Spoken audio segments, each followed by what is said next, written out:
we eventually just decided we couldn't stay by and watch those things happen. It wasn't going to work. So we had two options. We either just walked away and walked off into the sunset and kept doing our other businesses, or we decided we didn't want to do that. So the next best option was starting something new.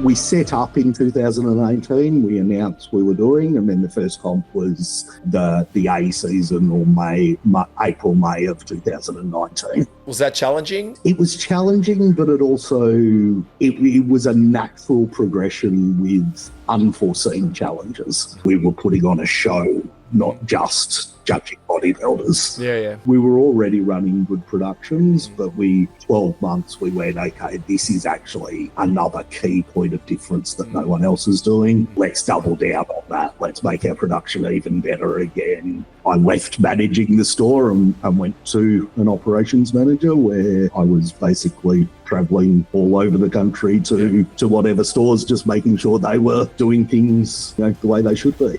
It all sort of happened around the time that DMHA got banned, so the old Jack 3D and that key ingredient in that. What is it called? What? DMHA. What's that? What was that? That was the main stimulant in most pre-workouts. Really? At that point and why was it banned? So, because it worked, pretty much. Which is what happens.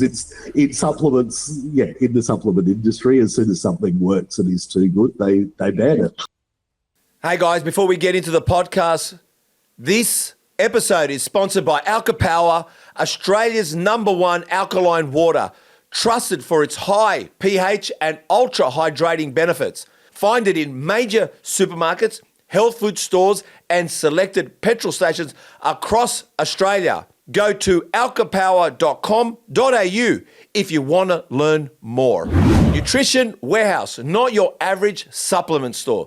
If you're serious about lifting, this is the place. No fluffs, just high quality proteins and pre-workouts. Every supplement need that you would require, found under one roof inside every Nutrition Warehouse store. Shop in store or online, nutritionwarehouse.com.au, and grab a cheeky 50% off, that's 15% off, by using discount code MUSCLETALKS, either online or in store. Macro Foods, ready-made meals that actually hit your macros. Tasty, high-protein meals designed to fuel your goals without the prep time. Head to Macro Foods, that's macrofoods with a Z.com.au, and use code MTP10 for 10% off all your orders. Canberra boy, rugby league tragic. Business, marketing, business broker. A mortgage broker, actually. Moved to Brisbane for better things, got redundant. Found bodybuilding. Managed and opened stores. Opened a franchise and shut it down. 2009, he judged, and he has competed. 2018, started NBA, and here we are. Please help me welcome dad and jiu-jitsu enthusiast, Stuart O'Brien.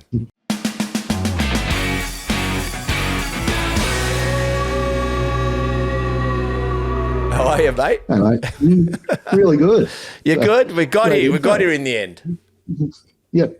Good. You've done some research. I have. It's funny, I've discovered everyone uses it, which is obviously going to make us obsolete, is AI. AI, even though it did start off with, who the fuck is Stuart O'Brien? That's how it starts. Who the fuck is he? Yep. And then you've got to help AI join the pieces. Yep. And it's funny, AI sent a photo, and it didn't even, I'm not sure if it looked like you or it was a younger you, but no beard, shorter hair. Is that you? Parted on the side? Yeah, Stu without a beard did exist. A little nerdy, a little clean cut, nerdy guy. I wasn't born with a beard, surprisingly. Oh, So, Jesus Christ. yeah. People differ. People think you were born Yeah. with a beard. What I've noticed, Stu, I'll call you Stu. Mate, I scrolled through your personal page and there's nothing about you. You must love NBA because there was nothing I could find about you, mate. You know, I scrolled and I scrolled and I scrolled and I scrolled. All I saw was bikini, wellness, men's physique, classic, and it continued. And it continued. I go, where's Stu in all this? And there was nothing. So I got RSI by the end of it. Trust me, I had to literally bandage my arm up. So tell us then, what does you are all in NBA, and tell us what that means to you. Yep. So, well, NBA is about the athletes, not me. So, but it is your personal page. We do have an NBA Australia, mate. I'm just letting you know that, just in case you didn't know that. Yeah, true. Yeah, but I keep the family life separate, and that doesn't need too much sharing. So, my personal page has become an extension of the NBA page. Yes. If you scroll back far enough, there is some powerlifting videos there, and what year was that? What year was that? I last competed in powerlifting was pre-COVID. I'm going to say about 2018. Mate, how far did I have to scroll? Yeah, honestly, mate, it took me 1 hour to scroll through before I started writing. I go, let me find this guy. I was going, I'm never going to finish here. I'm never going to finish. I had to give it up. I said, I don't know if I'll find anything, Yeah. So, it's been a while. All right, well, since you've opened that up, you were powerlifting, and you were powerlifting before COVID or something around 2018. Tell us about powerlifting. When did you start that, and when did you finish it? So, before powerlifting was bodybuilding. When I finished competing bodybuilding or decided to have a longer off season, so had seen other mates compete in powerlifting, decided I'd give it a crack. Actually took me 12 months to actually give it a crack. Powerlifting, kept training on my own, and then decided to join a powerlifting gym literally just after my first child was born.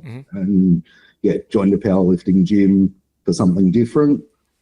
Did my first powerlifting comp when Heath was roughly 3 months old. And did roughly 20 comps over about 3 or 4 years from there. Competed as a 110 kilo lifter. Was invited to Pro Raw a couple of times. Competed GPC Nationals, placed 4th twice. So always just missing that podium. Even once I missed out on a kilo of body weight. Our totals were both exactly the same. The guy who placed 3rd was a kilo lighter than me. So how much were you weighing? How much were you weighing? So 110 kilos. You're 110 kilos? Yeah. How tall are you, mate? I don't think you're 6'4". What are you?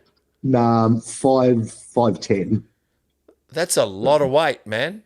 Yeah, I was fat. Are you a fat warrior? Well, not definitely not in bodybuilding condition, but was that your excuse? So you thought, how do I move away from bodybuilding, but have a good enough excuse to be a fat bastard? And you thought powerlifting. Pretty much. No, I had friends competing in powerlifting. I was always my training style as a bodybuilder was always lifting heavy anyway. Okay. So I was lucky enough in my, when I first started started with rugby league, I was in the talented sports program at school. And the coach, we did weights 3 times a week in year 11. So the coach actually taught me how to squat properly. Okay. And I've always had a really good strong squat. So that made me decide to sort of pursue and push that. And then, bench press never came up and was never any good. But had a good squat and deadlift, and then bench press left me wanting a little bit. So didn't quite push into that podium finish because of that lighter bench press than the other guys the same weight as me. So what makes a good squat? Mostly like your structure, your levers. You've got to be built to be able to squat well. So what's the levers? But also, what's the structure? Besides the obvious, glutes, quads. Glutes, quads, hamstrings, all of that. But just your the length of your femurs is a big factor in who can squat well or not. Yep. So the shorter the better. Pretty much, to some extent.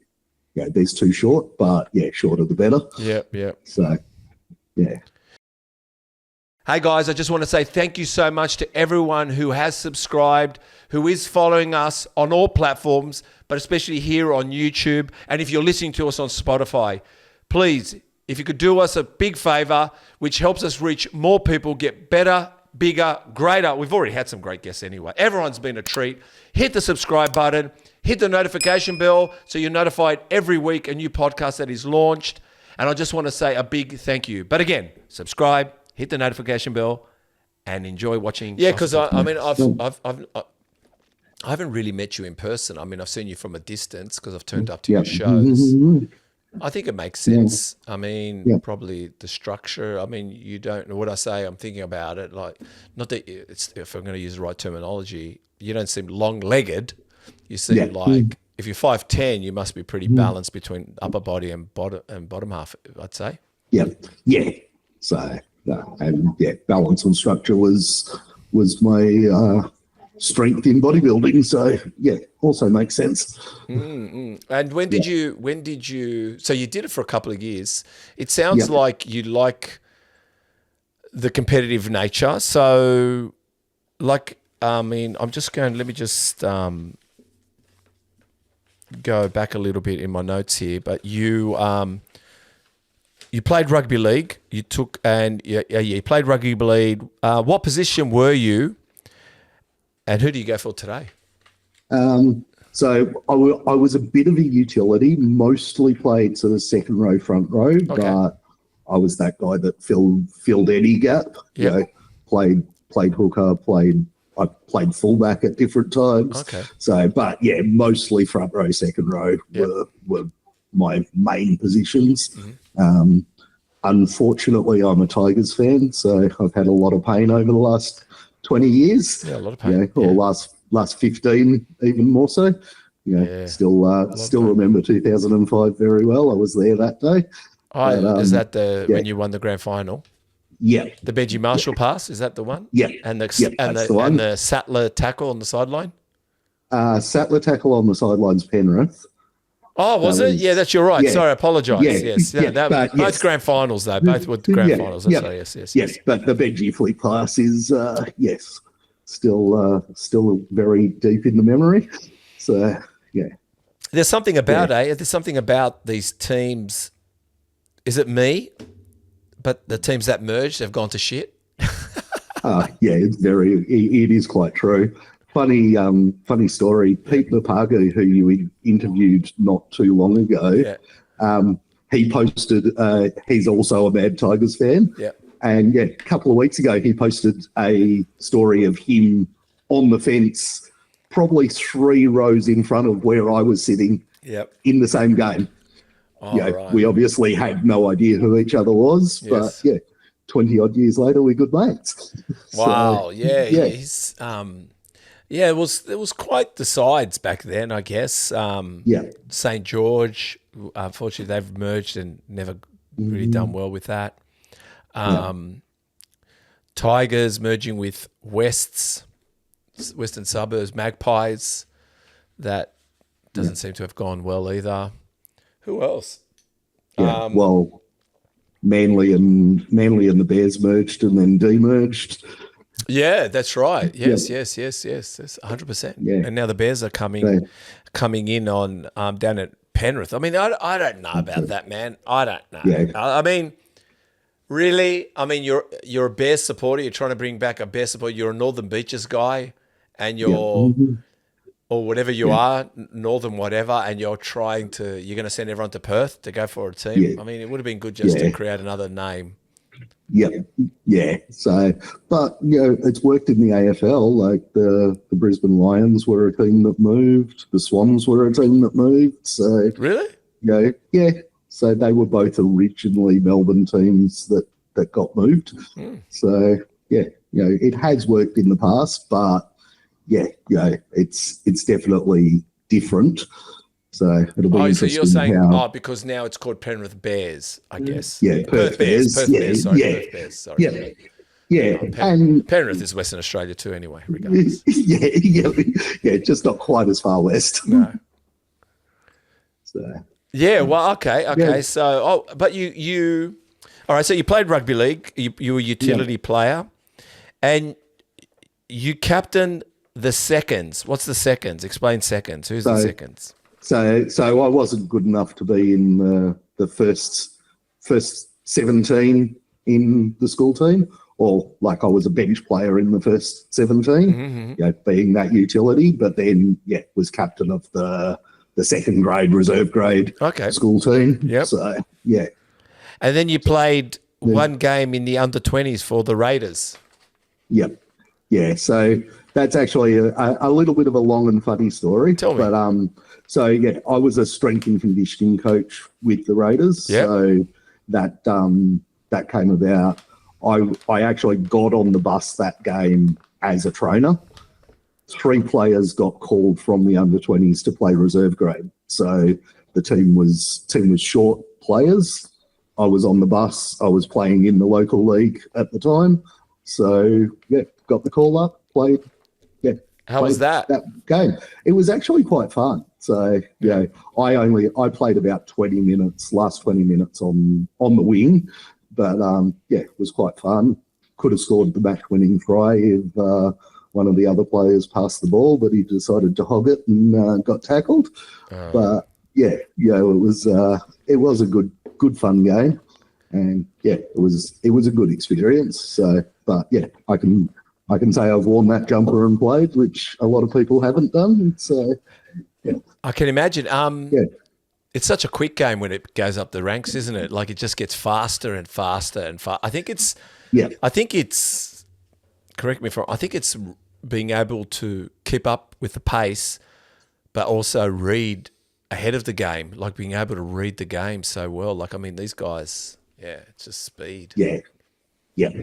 No, and even at a younger age, you can see the people who are ahead of the rest and can do that. Like, Todd Carney was one of those guys in the teams I coached.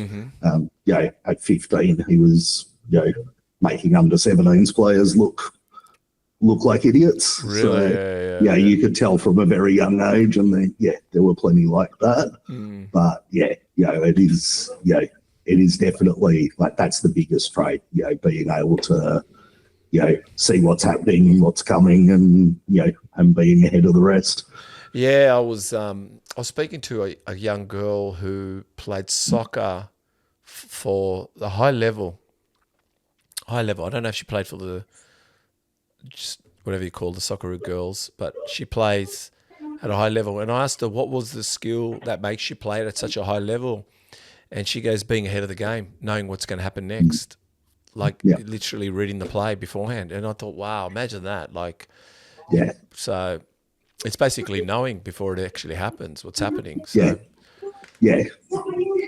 So it's quite a skill. Even the coaches, I found out that the coaches, seeing that you coached, I think what we watch on the television, we're watching the game in play, but I think the coaches are watching what's not in play. I think. You know what I mean? Yeah. No, they're definitely. I was strength and conditioning coach for the under 17s. the under 19s coach was a guy by the name of Michael Maguire. Oh yeah, doing all right now. Yeah, doing all right. And the under 21s coach was Neil Henry, who's also coached first grade teams. So Yeah. I was the odd one out who didn't continue. But they they're definitely, coaches are watching what's going on off the ball. All of those things is almost more important. So Galvin, we blame him for everything, mate. Even the economy. If the interest rates go up or down, Galvin's the problem. Yeah. He's killed the dogs. Him leaving killed the tigers. Yeah, all of the above. But I would love for him to stay. He's definitely a talented footballer. Yeah. But I think the Tigers are on the improve. Benji's definitely, we finished 12th instead of 17th. So that alone is the improvement. Yeah. We're not getting smacked by another wooden spoon. So that's improvement. Yeah. And everything looks promising. I think there's the ingredients to maybe make the top 8 next year if injuries go the right way and those sort of things happen. But definitely they look like they could improve and start the upward trend rather than staying down the bottom. It's was it Benji's first year coaching? Second year. Yeah, So, there's a lot to learn. There's a lot going on. It's not like but I think the Tigers can do something. And why? So you grew up in Canberra, yeah? Yep. Canberra guy. What were you like as a growing up Canberra kid? What were you? Were you academic? Obviously sounding sporty, and academic actually. Definitely more sporty than academic. Mm-hmm. Was in the talented sports program at college. Oh yeah. Was a straight A student when it comes to English class. I just did not want to read a book. Did not care to even do the assignments. So obviously much to mum and dad's dismay. But everything, anything hands on, I was good at. Mm-hmm. But less. Well, actually, was really good at maths, but maths and science, did well in. Everything else, was, the hard work didn't really get channeled in that direction. Mm-hmm. So definitely a more sporty kid than anything. So played cricket in the summer, footy, whatever sport was going at the time. I was involved. So you said you were part of the sporting, whatever it's called. Yeah. So what do you call that? Like the schools have talented sports programs. Well, it's pretty well known down in Canberra that they've got that, correct? Yeah. So in Canberra at that time there was 2 schools that did it, Erindale College and Dixon College. So Erindale College had almost all the Raiders players, and then us at Dixon had sort of a sprinkling of people that lived on the north side, plus some others. Mm-hmm. Like every footy club has a school that it sends its players to. Uh-huh. So I was part of that program, and Canberra was sort of a leader in those programs happening.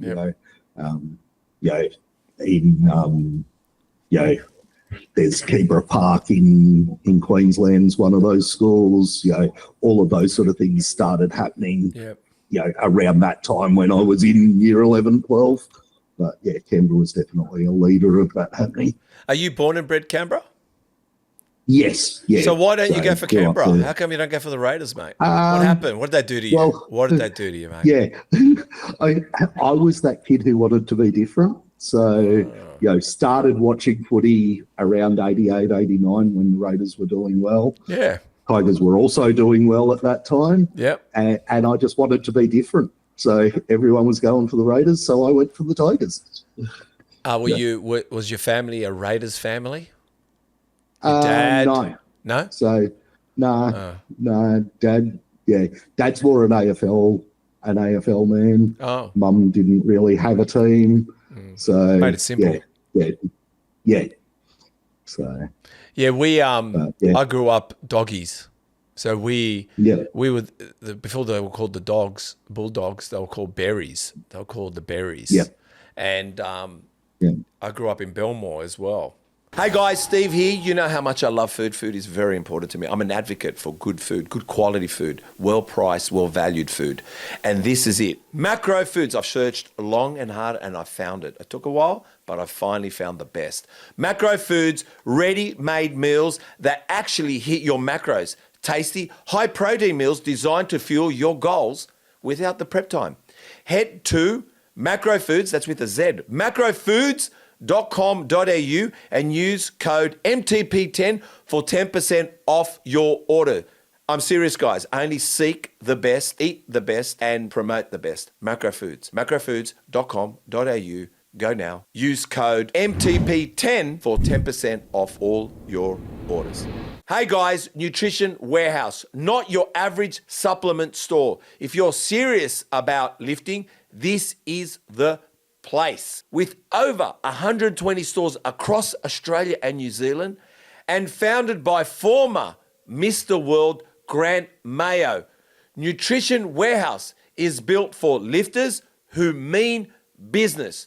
Shop in store or online at nutritionwarehouse.com.au. And while you're there, grab a cheeky 50% off at checkout. Use code MUSCLETALKS.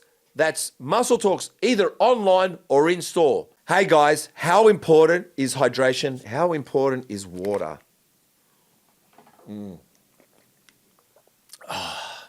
Alka Power, Australia's #1 alkaline water, trusted for its high pH and ultra hydrating benefits. Whether you're training, recovering, or just staying sharp, Alka Power helps keep your body in balance, hydrated. Find it in major supermarkets, health food stores, and selected petrol stations across Australia. Australia's #1 alkaline water. So important, alkaline water. I can't stress it enough. High in pH, ultra hydrating. Australia's #1 alkaline, comes in various sizes. And if you'd like to learn more, go to alkapower.com.au. And having a Greek background, the blue and white was prominent for us to like.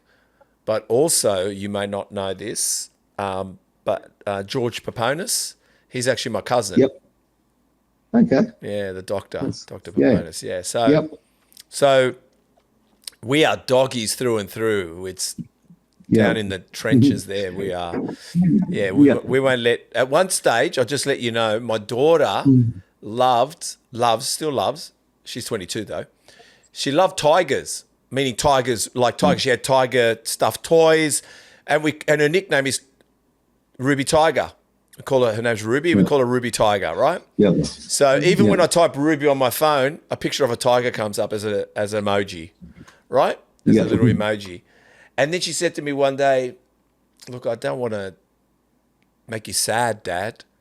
And her friends went for the tigers. And I went, "Yeah, what is it?" She goes, are you going to be upset if I go for the tigers? And I said, fucking oath. No, I said, yeah. No, I said, trembling a lot. I just said, no, everything will be all right. But I was like praying to the gods that this will change, and thankfully it changed. So she didn't decide to go against the grain, so she stuck as a doggies. But what did you think of this year, since we're talking rugby league? What do you think of the final, Melbourne, Brisbane? Yeah, it's going to be a good game. Yeah. By the time this is aired, we'll know the result. Yeah, we'll know the result. True. Yeah, but definitely going to be a bloody good game. They're the two form teams, that Broncos Penrith game. That's one of the best games I've watched in forever. Yeah. Yeah. So, How they did both- that, how they did that, like Broncos, they really, like Penrith made Canterbury look like a wooden spoon team. Like literally, it made us look like we were at the bottom of the table, the way they played us, right? yeah. But when you Yeah. look at it on paper, if I showed you the score, like 46-26, you'd go, oh, that's not that bad. But it was all bad in the first half, the way they made us look. It was pretty bad. Yeah. You know? Yeah, we were actually on stage at a comp when that game was on, so I didn't see it. But It was yeah. not worth seeing. Trust me. It yeah, was, the highlights I did see definitely. Yeah, Penrith hit their best again that week, and It was. and the doggies did not play their best. No, So, we looked like a yeah. bottom of the table team on that day. But Yeah, yeah, it's strange not seeing Penrith up there. Yeah. They must find it strange not to Yeah. be there after Yeah. 5 years. yeah, definitely is strange, but it's good for the game. Though it would have been just as good a story if they came from last in round 12 all the way back to a grand final. Would have been crazy, but yeah, Oh, even that to a prelim is crazy. So no, they did. Like I said, they did. Oh, amazing, man, amazing. yeah, So let's dive into what we do know about you now at the moment, and then we'll go back and forth. Well, actually, let's go bodybuilding. So what made you start bodybuilding? How old were you? 2000, was it 2000 and something? I can't remember. 2008 was my first comp. Yeah, 2008. So, yeah, what comp was that? Yeah. So it was the Queensland INBA Queensland titles. Mm-hmm. So yeah, I actually found bodybuilding. So when I moved to Brisbane in 2005, was still playing footy. Mm-hmm. Moved for a job, but played one trial game, busted my shoulder. Very quickly realised that I'd moved for work and, footy wasn't going to pay the bills. So decided to stop playing footy at that point. All right, so you moved for a job, but you were doing rugby league on the side as well, correct? Yeah. Yeah, go ahead. Yeah. So I found a local team in Brisbane, started training, played trial game, shoulder was destroyed in a tackle. Yep. So I decided to give it up there and focus on the job that I'd moved for, and then but kept eating and drinking like a footballer. Oh, So, what job did you go up there for? So I was a mortgage broker in Canberra before I moved. Yeah. And got offered a job working for one of the finance companies, Home Loans Limited, in their credit department. Yep. So moved for that. Yeah, So, perfect job for drinking beer, eating pies, and putting on weight. Yeah. So kept doing all of that. You were smoozing people, and there was a lot of eating and drinking going on. So the weight came on. My strength as a footballer was my fitness. I was the hardest trainer. I was the fittest guy in the team. Yep. So, when you completely stop doing all of that, the weight came on pretty quickly. And roughly. What year was that? What was the year was that? 2006? So that would have been 2006. Yep. Yeah, all of sort of 2006, early 2007. And then, roughly early 2007, I realised that it had gone too far and actually did a 12-week challenge. Oh. So there was just at the local PT studio down the road. Mm-hmm. The owner of that studio was prepping and competed at that time.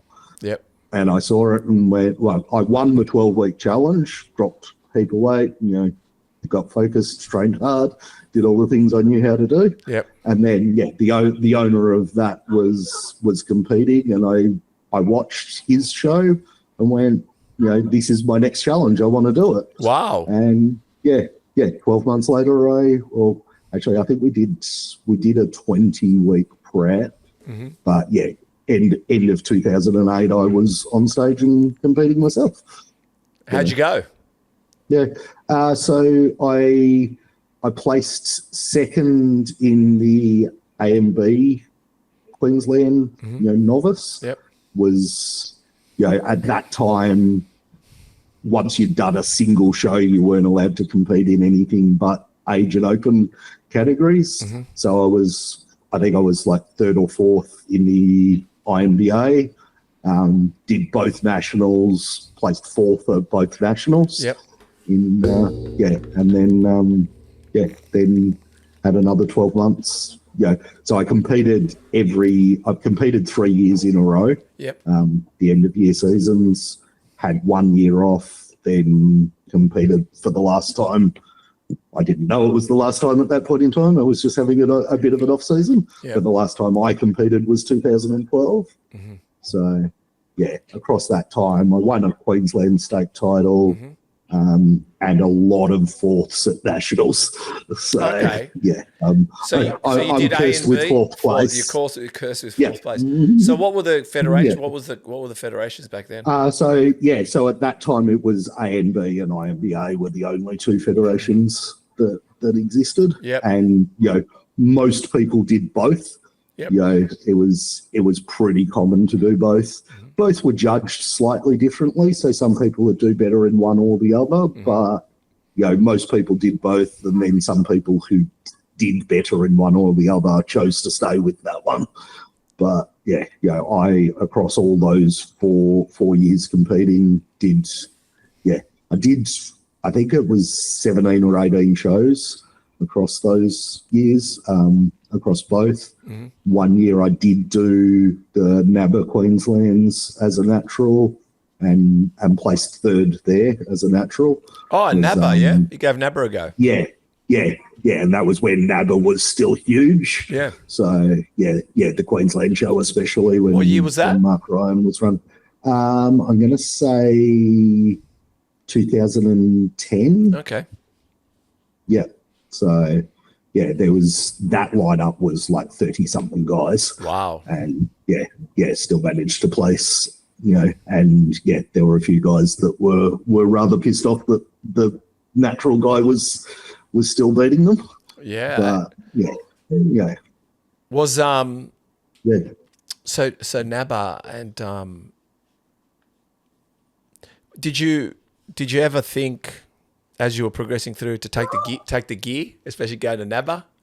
No, as a bodybuilder, I never sort of thought about it. Yep. I was happy in the natural comps. Yep. So very quickly realised what you'd need to take to be successful as an untested bodybuilder. Yep. And it didn't interest me. That side of the sport interests me as a spectator. Yeah, of course. But not as a competitor. No. So obviously you're a mortgage broker, and Michael Galante, was a bank manager. There you go. You two obviously. Yeah. Did you ever cross paths? Yep. No. Yeah. Though he did work for Adelaide Bank. Yeah. At around the time I would have been working for Home Loans Limited, who got bought out by Adelaide Bank. Okay. So while we didn't cross paths, we probably did work for the same organisation at the same time. Oh, there you go. And then so you went to Queensland, and you went for work, and then you became redundant. Yeah. So was working at Home Loans Limited when the global financial crisis hit. Yes. And Eddie, pretty much anyone who didn't work for one of the big four banks got made redundant at that point in time. Yeah. So and it was just after my first year of competing. Okay. Yeah. So I'd already done Cert 3 and 4 in fitness. Yep. So so you wanted to be so you were a personal trainer as well, yeah? I had the qualifications but never actually used them. Okay. So but it happened that one of the guys I competed against, he was working part-time at a gym, and that gym needed a manager, and so I ended up just walking out of being made redundant from the finance job into into managing a small local gym. How'd you find that transition? It was actually really good fun. I just hung around the gym and chatted to people, and spent 12 months doing that. Did you, obviously being a mortgage broker, obviously selling mortgages, obviously selling memberships, schmoozing people over, helped you with managing a gym? Yeah. And I guess the professional and also the professional nature of a company that helps. Yeah. So all that helped, but definitely the sales side of it of selling people memberships was easy. Like if someone walked in the door, they bought a membership. We just had a good chat, and they walked out paying their money. So that side of it was easy, and then I got to just hang around the gym and chat to the members as they came in and out. Started selling, helped the gym start selling a lot more supplements than what they were. So, was doing that as well, and it was a good fun 12 months. And then you ended up working with ASN. Yeah. So from there, I became sponsored by ASN when I was competing. Oh, right. Sponsored meaning they gave you supplements, stuff like that? Yeah. Well, gave me a discount pretty much, and then gave me the odd free thing here and there. But it was pretty much that style of sponsorship where you get a discount on what you get, and then you try and get more people to buy there to get more discount. But I did that quite well, and through the gym, I actually the gym became a wholesaler and sold a lot of subs through the gym, and then. So at that stage, ASN didn't have any stores in Brisbane. They were Gold Coast based. I think they had opened in Melbourne, in Frankston, and maybe one or two stores in Sydney. And they decided to open a store in Brisbane CBD. And I basically turned up as a sponsored athlete, helped them put the store together, pack the shelves, all of that, and essentially forced them to give me a job. I said I want the manager's job, and initially they didn't. They wanted someone from within the company or someone with more subs experience. But I went to the gym with them. They saw all the people I knew at the gym and was talking to, and eventually they realised I was the person for the job, and we opened that store and absolutely killed it. So was that? Was Grant Mayo part of that team?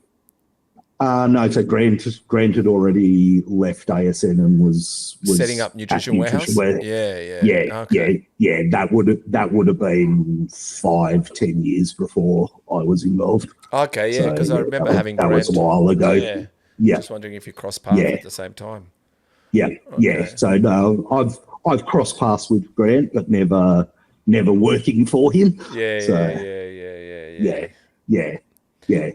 Even then, like I always had a mutual respect for, there a lot of people. It was like a ASN versus Nutrition Warehouse war. It was, but for me, I had mates that worked at Nutrition Warehouse. So it was more a mutual respect. You do your thing, I'll do my thing. The pie's big enough for both of us. So obviously you wanted to do well yourself, but to me there was no. It wasn't a hatred of the opposition. It was a mutual respect. Well, it obviously motivated everyone, and obviously Nutrition Warehouse has done quite amazing as well in the whole scheme of things. Grant's done amazing. Like what he's built is crazy for it to be.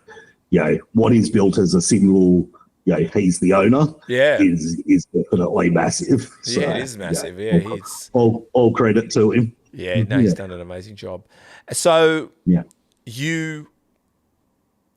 you're managing an ASN store, and then you become a national manager, opening up like 20 stores around Australia? So from there, like that Brisbane store was absolutely killing it. So I started essentially all new store managers would come to me for training on how to sell subs, and then that progressed into me actually helping the operations of all the fit outs for new stores, and then I left managing the store and went to an operations manager where I was basically traveling all over the country to whatever stores, just making sure they were doing things, the way they should be. So it all sort of happened around the time that DMHA got banned. So the old Jack 3D and that key ingredient in that. What is it called? D what? DMHA. What's that? What was that? That was the main stimulant in most pre-workouts. Really? At that point and why was it banned? So, because it worked, pretty much. Which is what happens. In supplements, in the supplement industry, as soon as something works and is too good, they ban it. But what was wrong with it? What was wrong with it? What was wrong with it? Well, it's actually a derivative of. Now I'm testing my memory. It's a derivative of something that is prescription. So they essentially said that like a steroid type thing, maybe. Or? No, stimulant based. So okay. So, but I can't remember exactly. But at that point in time, it was the first time where sort of a major ingredient was banned. Wow. And at that point in time, across whatever stores ASN had, there was nearly $2 million worth of that stock on the shelves across all the stores. So I went through, I was still managing the Brisbane store, but then at night I was helping the general manager. I'd go through stock counts of what products every single store had, tell this store's selling through it really well, because there was, from memory, it was a 2 or 3 month lead in time that you had to sell out all of the stock. Wow. There was a date that you had to have it done by, and so we pushed through. On the day that you had to pull the stock off shelves, we went from over $2 million worth of stock to under $1,000 worth of stock in the entire company. Wow. Left over. And so there was essentially me and one other person making store, telling stores, okay, you can discount it, you can do this, you can send it to this store because they've already run out of stock. And the way that was all managed was sort of the stepping stone to then move into helping stores be better across the entire company. And part of that role was I helped from the fit out stage. Whenever a new store was they'd sign the lease and start planning the fit out, I was operationally managing all of that. So what makes a good person selling subs? What's the art of selling subs? Selling subs is mostly, again, like any sales, is being a people person. You got to be able to chat to people, find out what they're, for subs specifically, you've got to chat to them. You got to find out what their goals are, what they're trying to do, and then tailor something to fit that, So. And what about a fit out? Why were you part of the fit out? What makes a good fit out? Well, I'm definitely an operations person. I'm good at seeing all the things that need to be done and making sure from concept to everything to opening the doors. Making sure everyone does their job essentially. So my biggest work-wise strength is that that operations side of any business. So is that what obviously then is that what so then in 2018 you started NBA, right? Why did you start NBA? What was and how far back was the idea in there with you?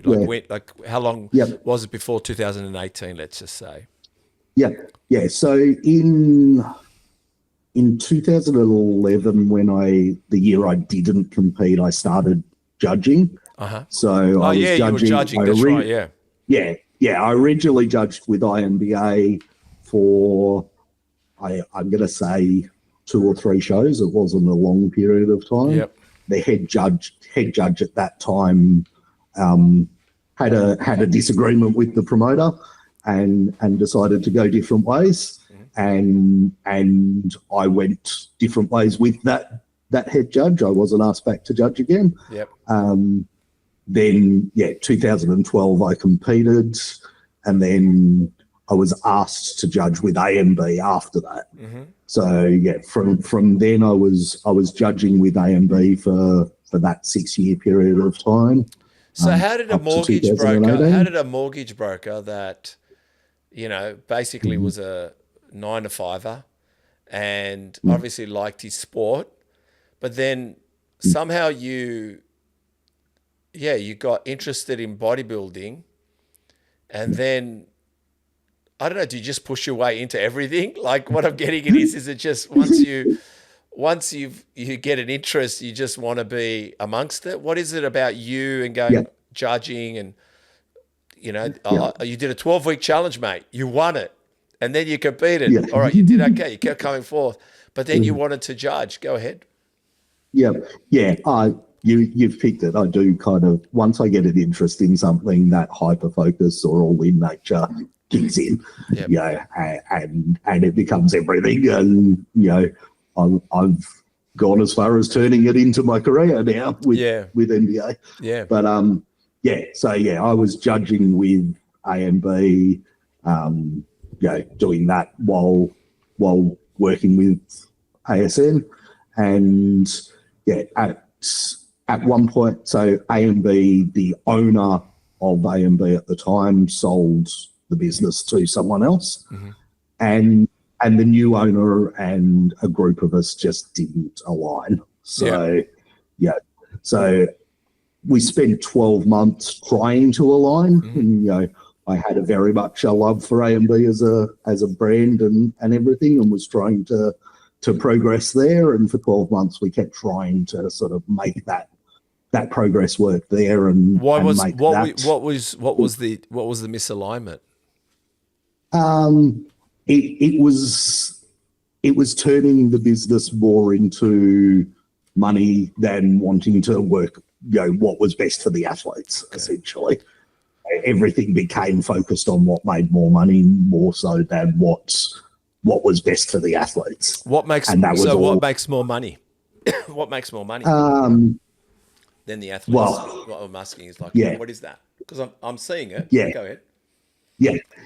So the main things were, I can't even remember the actual money related things, but one of the main ones, we actually had an agreement with the previous owner how finances were split, and membership fees, comp fees, all of that, and that specific agreement just got changed overnight. Okay, and it essentially meant us as state promoters would end up losing money while the owner made money. Okay, and it wasn't a balance. There were also some I'll call it ethical things that I didn't agree with, where the owner was trying to personally sway judging. I'll say that as it is. And so we eventually just decided we couldn't stay by and watch those things happen. We were going to lose money while the new owner made money. And it wasn't going to work. So we had 2 options. We either just walked away and walked off into the sunset and kept doing our other businesses, or we decided we didn't want to do that. So the next best option was starting something new. So was at that time, yes? Yeah. So at that time there was 4 of us that actually, initially there was actually 6. 2 of the other state promoters we're gonna come and join the new brigade. Yep. And yeah, two of them decided not to at the last minute and stayed. And then, yeah, 4 of us left and set up NBA. So what year was that? That was 2018? Yeah, so it was, we set up in 2018, we announced we were doing, and then the first comp was the A season, or April, May of 2019. What was that challenging? Like what was the first thing you had to do, like as creating a new federation?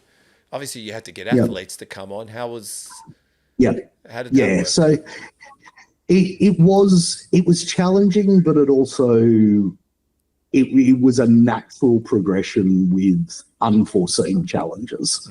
We had to, we became competitors to, we became the third federation. Well, at that time, INBA and ICN had also already split.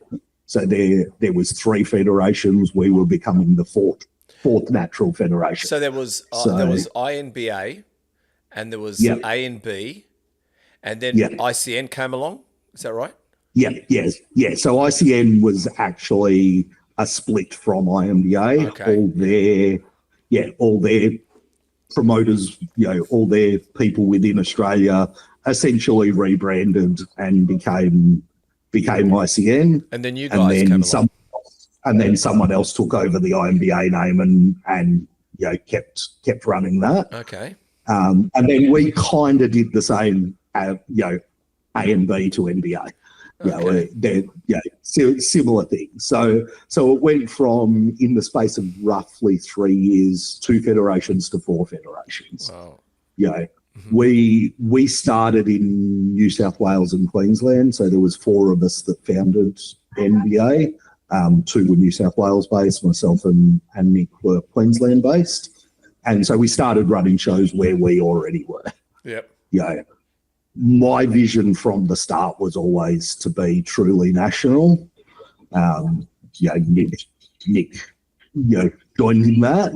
The guys that were New South Wales based kind of really just wanted to run shows in New South Wales and just do their thing there. And so eventually it was, so the challenges was getting people to trust another new brand. Why come to you when we could already compete in those other shows that already exist? So we had a reasonable amount of trust because we were already running good shows with A and B. But we had to set pillars up of what NBA stands for that's different.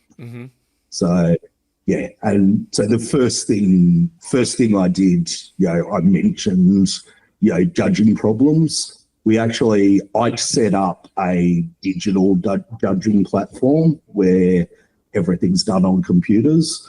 I'd actually had that set up 12 months before and was going to use it within one of the A and B shows and was told in no uncertain terms, no, we don't do that here. Okay.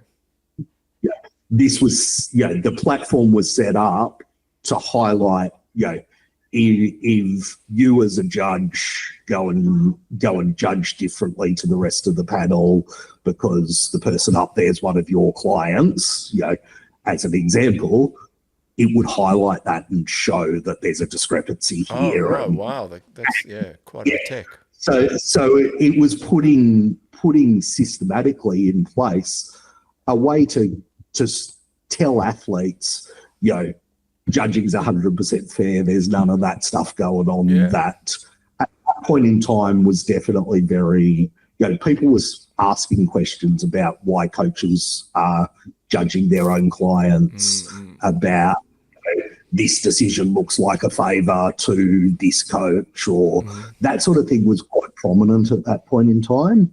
So I put in place things to go, well, that shit ain't gonna fly at NBA, and this is why. Straight away, our first pillar was fair and consistent judging.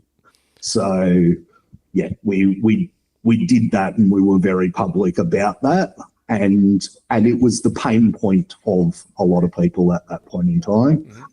Additionally, at that point in time, while natural federations are tested, testing was very, very scarce. So we straight out from the get-go said, we're testing every single overall winner at every single show. And we stood by that. So, we built 2 levels of trust there very quickly that people go, okay, these guys are serious about the things that the athletes are saying are wrong in the other places.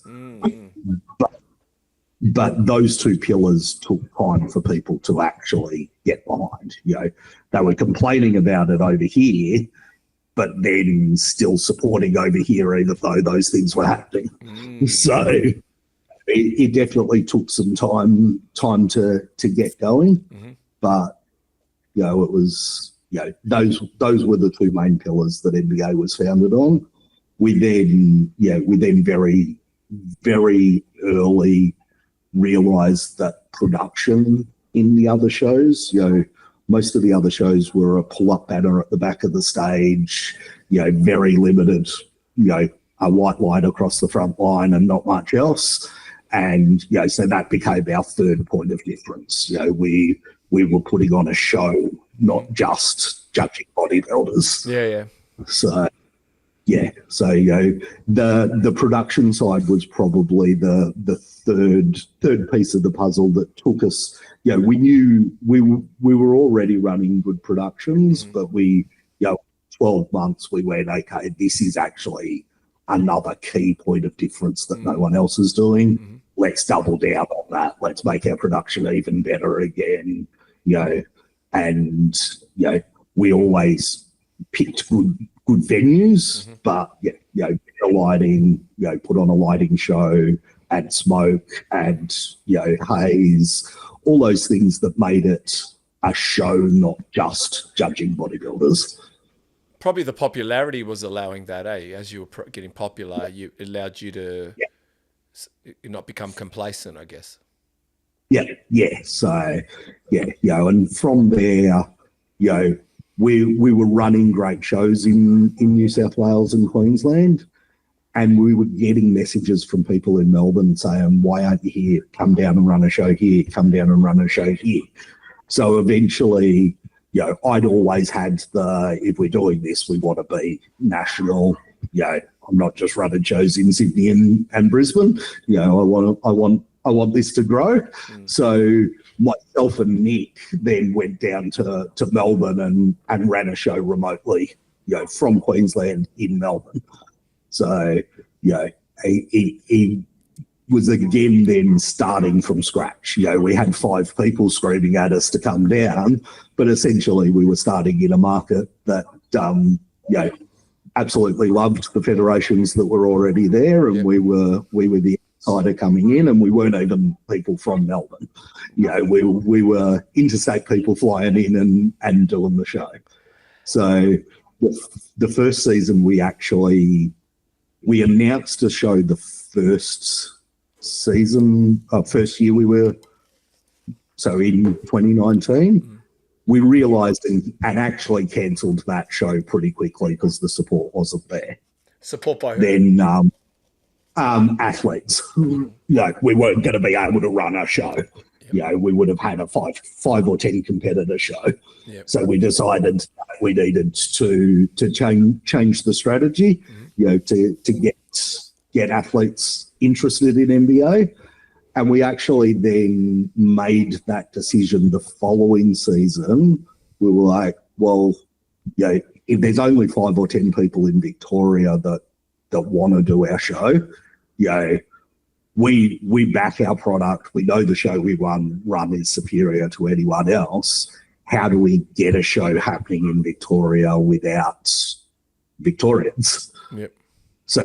So we then went, okay, our Season A Nationals, the Oceania competition, we'll run that in Victoria. We know we'll get 20 people from Queensland fly to the Nationals to get a pro card. We know we'll get 20 people from Sydney to fly down. So we know we've got a show. And then we can show Victoria what we do and why we're different and grow from there. So that was that cost us money. We had to run that nationals in Sydney or Queensland, we would have got 3 times the amount of people. Yeah. You know, would have made a whole lot more money. But straight away we knew we had to put a jewel in the crown to get them to come. And that show was a 30-something competitor show, and there was literally 2 Victorians in it. Everyone else travelled. Yeah. So we had 2 locals that went, okay, we'll add that show to our calendar. We want to try this new federation. And then, but there was coaches in the crowd. There was, people wanting to know what NBA was about. And then straight away from there, people in Victoria wanted to do the show. Wow. So, so while it was a struggle and while it cost us money to do it, we worked out the way to make it happen. And I was told in very certain terms, you're wasting your time in Melbourne. The other federations have got a stronghold. No one will ever change. They love those federations. Can very proudly say now we run the biggest natural shows in Victoria. And it's not even close. And we're running the best shows, and everyone in Victoria loves what we're doing. Yeah. What you must. How did you handle resistance? How did you handle? How do you handle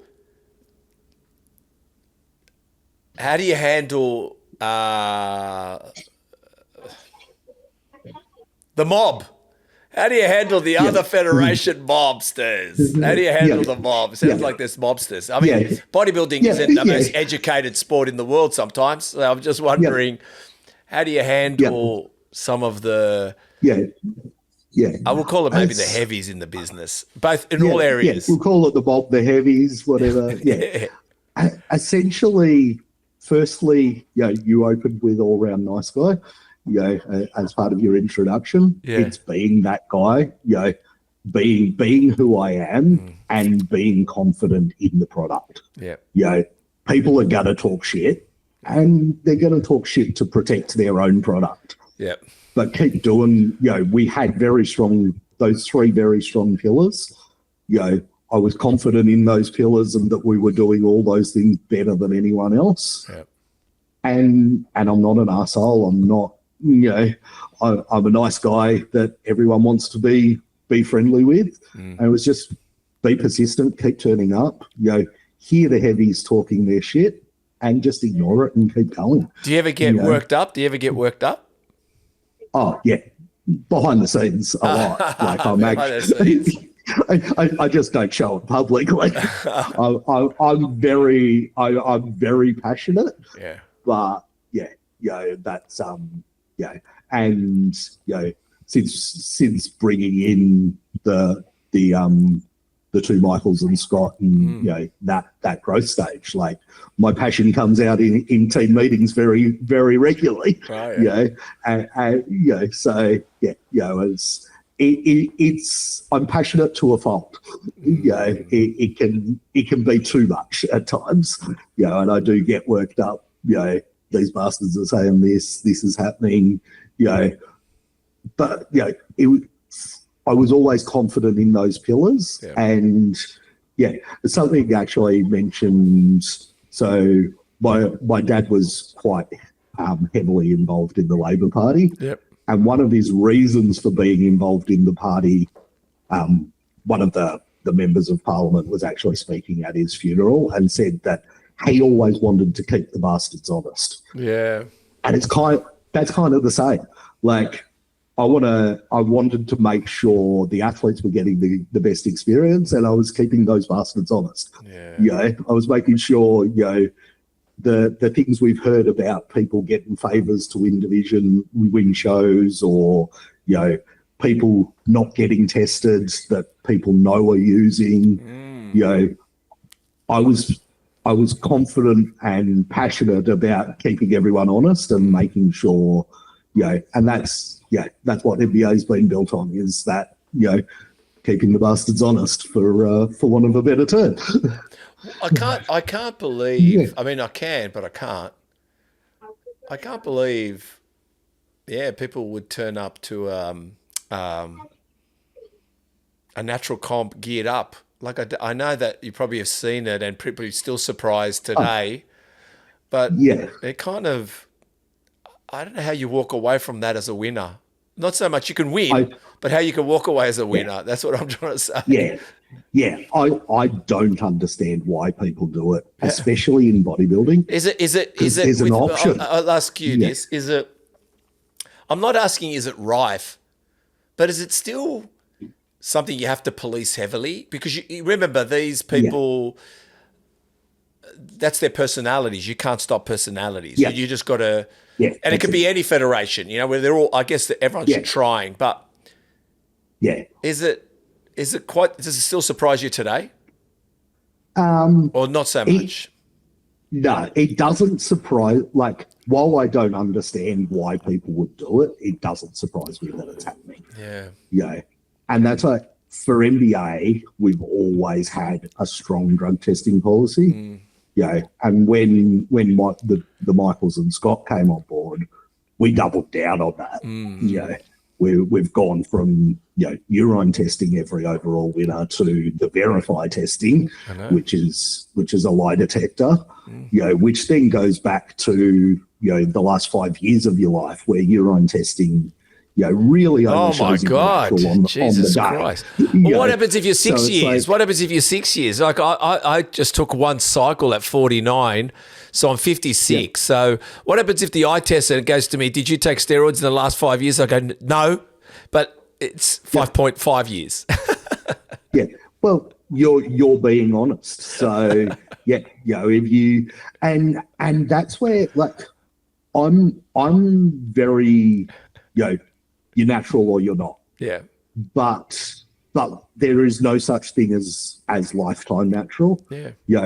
If you took one cycle in 6 years ago, 49 one you cycle. probably got some benefits. Yeah, you got some benefits from that at the time. Yeah. But do you still have those benefits now? No, I think I learned something from it. I learned something from it. Yeah. It still required the work. It still required the work. Yeah.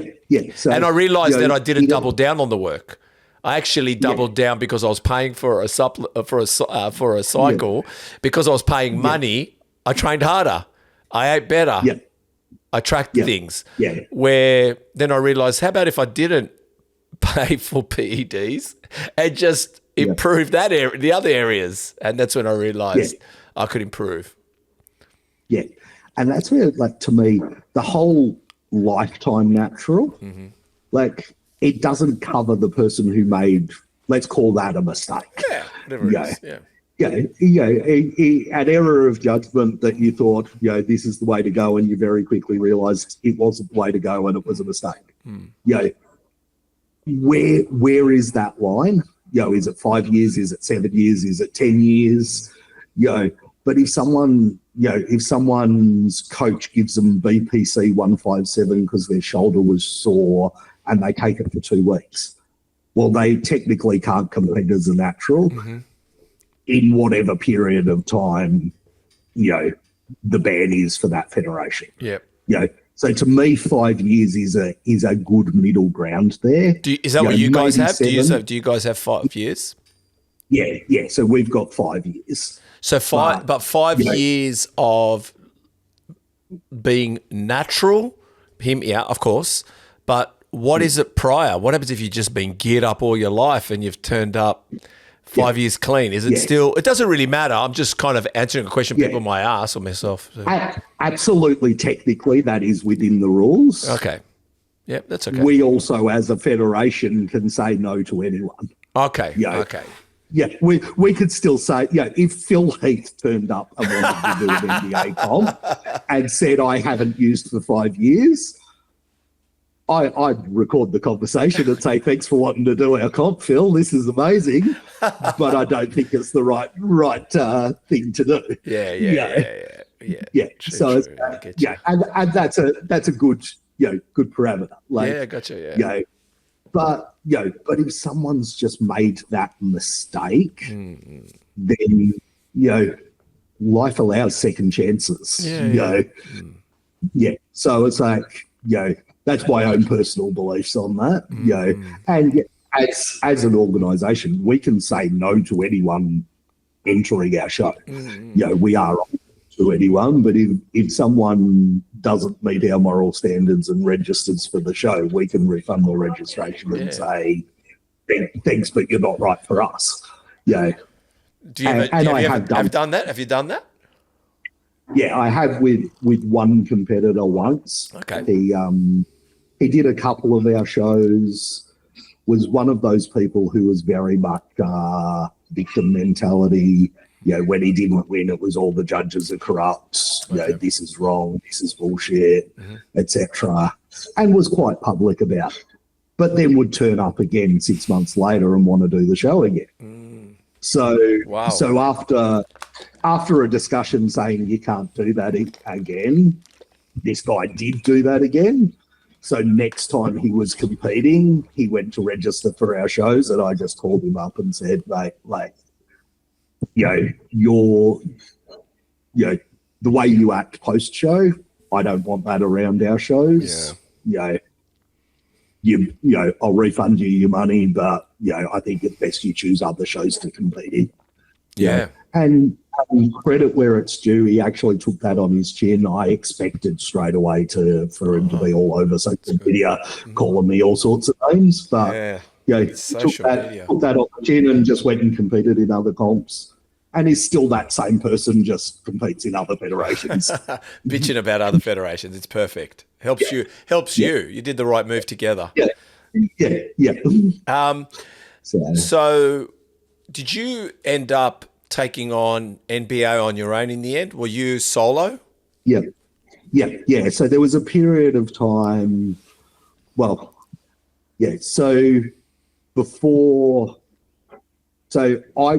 the guys in New South Wales always looked after New South Wales, and I had the rest of the country. Yeah. So at that point, we were running shows in the whole East Coast plus Tasmania. So I ran NBA, but then there was a promoter in New South Wales who helped. I'd realised at that point that they didn't come to nationals. They literally just were at the New South Wales show, and that was it. And I realised that was slowing things down. Yeah. So I had a tough conversation with those guys and went, I'm going out on my own with this. I'll buy you out, and I'm going to keep progressing it forward. Okay. What year was that? That was the end. So what are we with 2020? That was the end of 2023. Okay. So we'd run the 2023 nationals, and I had that conversation with those guys. So my plan at that point was to continue on my own and then maybe try and bring some people in. And literally a week after all that had happened, Michael Trimboli, I'd become friends with him mostly of the three of the guys, but was friendly with all of them. But Michael I actually talked to regularly. Scott I'd actually bounced a few things off in ways we wanted to progress the federation. And those guys were all involved, had become involved with A&B. And Michael, I'd invited Michael to my wedding, and while he was up, he's like, can we have a chat about something? And he was basically said, we don't want to be involved with A&B anymore. Is there an opportunity to become involved with NBA? So they were involved with A&B. What was their involvement with A&B? So Michael Galanti was the promoter in Victoria. Okay. And then the three of them combined had promoted a show in South Australia, and were looking to just help A&B as a whole grow nationally. So and some of the frustrations I had when I left A&B, they started seeing the same things, and things hadn't changed essentially. So they decided that they didn't want to continue doing that, and approached me at literally the perfect time. I knew that I couldn't continue it with the people that I had in the team. So you went out on Didn't your know own. the way forward. You went out on your own for a short period. How was for a short period, and then for some reason those three came in, yeah? Yeah. So, it became I knew I needed help, didn't know how I was going to do that, but knew I couldn't continue the business in the current structure. So I decided I'd take it forward on my own. And I didn't even end up running a single show in that structure of being on my own because, because the boys became involved, in that period. The opportunity presented itself at that point in time. So what year was that? So that was the end of 2023. So start of 2024 was when we started running shows together. I just feel like the announcement was only this year because, it seems how fast has the year and a half gone? Yeah. It's crazy how quickly it goes. But, it's crazy. It does, even to me, it doesn't feel like we're essentially 2 years down that path. But we sort of, it was over the Christmas period. We decided we'd make things work. We made the announcement. Yeah. And so, we're 18 months into working together, and it's been amazing. And that's part of probably why it doesn't feel like it's as long, because, a lot's happened in that period of time. Yeah, most definitely.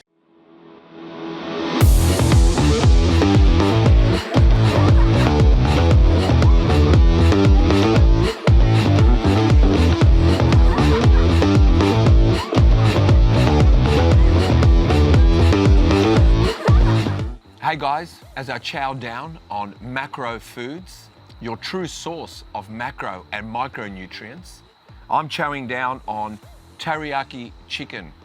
7 grams of carbs, 50 grams of protein, and only 334 calories. You got no excuse to not get your meals in, and I'm a true advocate for about 5 meals a day. I always get my meals in, and to make sure you get your meals in, you go to macrofoods.com.au and order now. Use code MTP10 to get 10% off. macrofoods.com.au, use code MTP10 to get 10% off. Go get yours now. What was COVID like, especially a trialing time of that time with you guys, everybody? Yeah. What was that like? Yeah. COVID was really difficult. Yeah. But also helped us build some trust with competitors. How? So we were the first federation to go, okay, this is not going to work. We're going to cancel shows. We're going to, give everyone the information, as quickly as we can. But we were also then the first to run shows once everything opened back up. Okay. So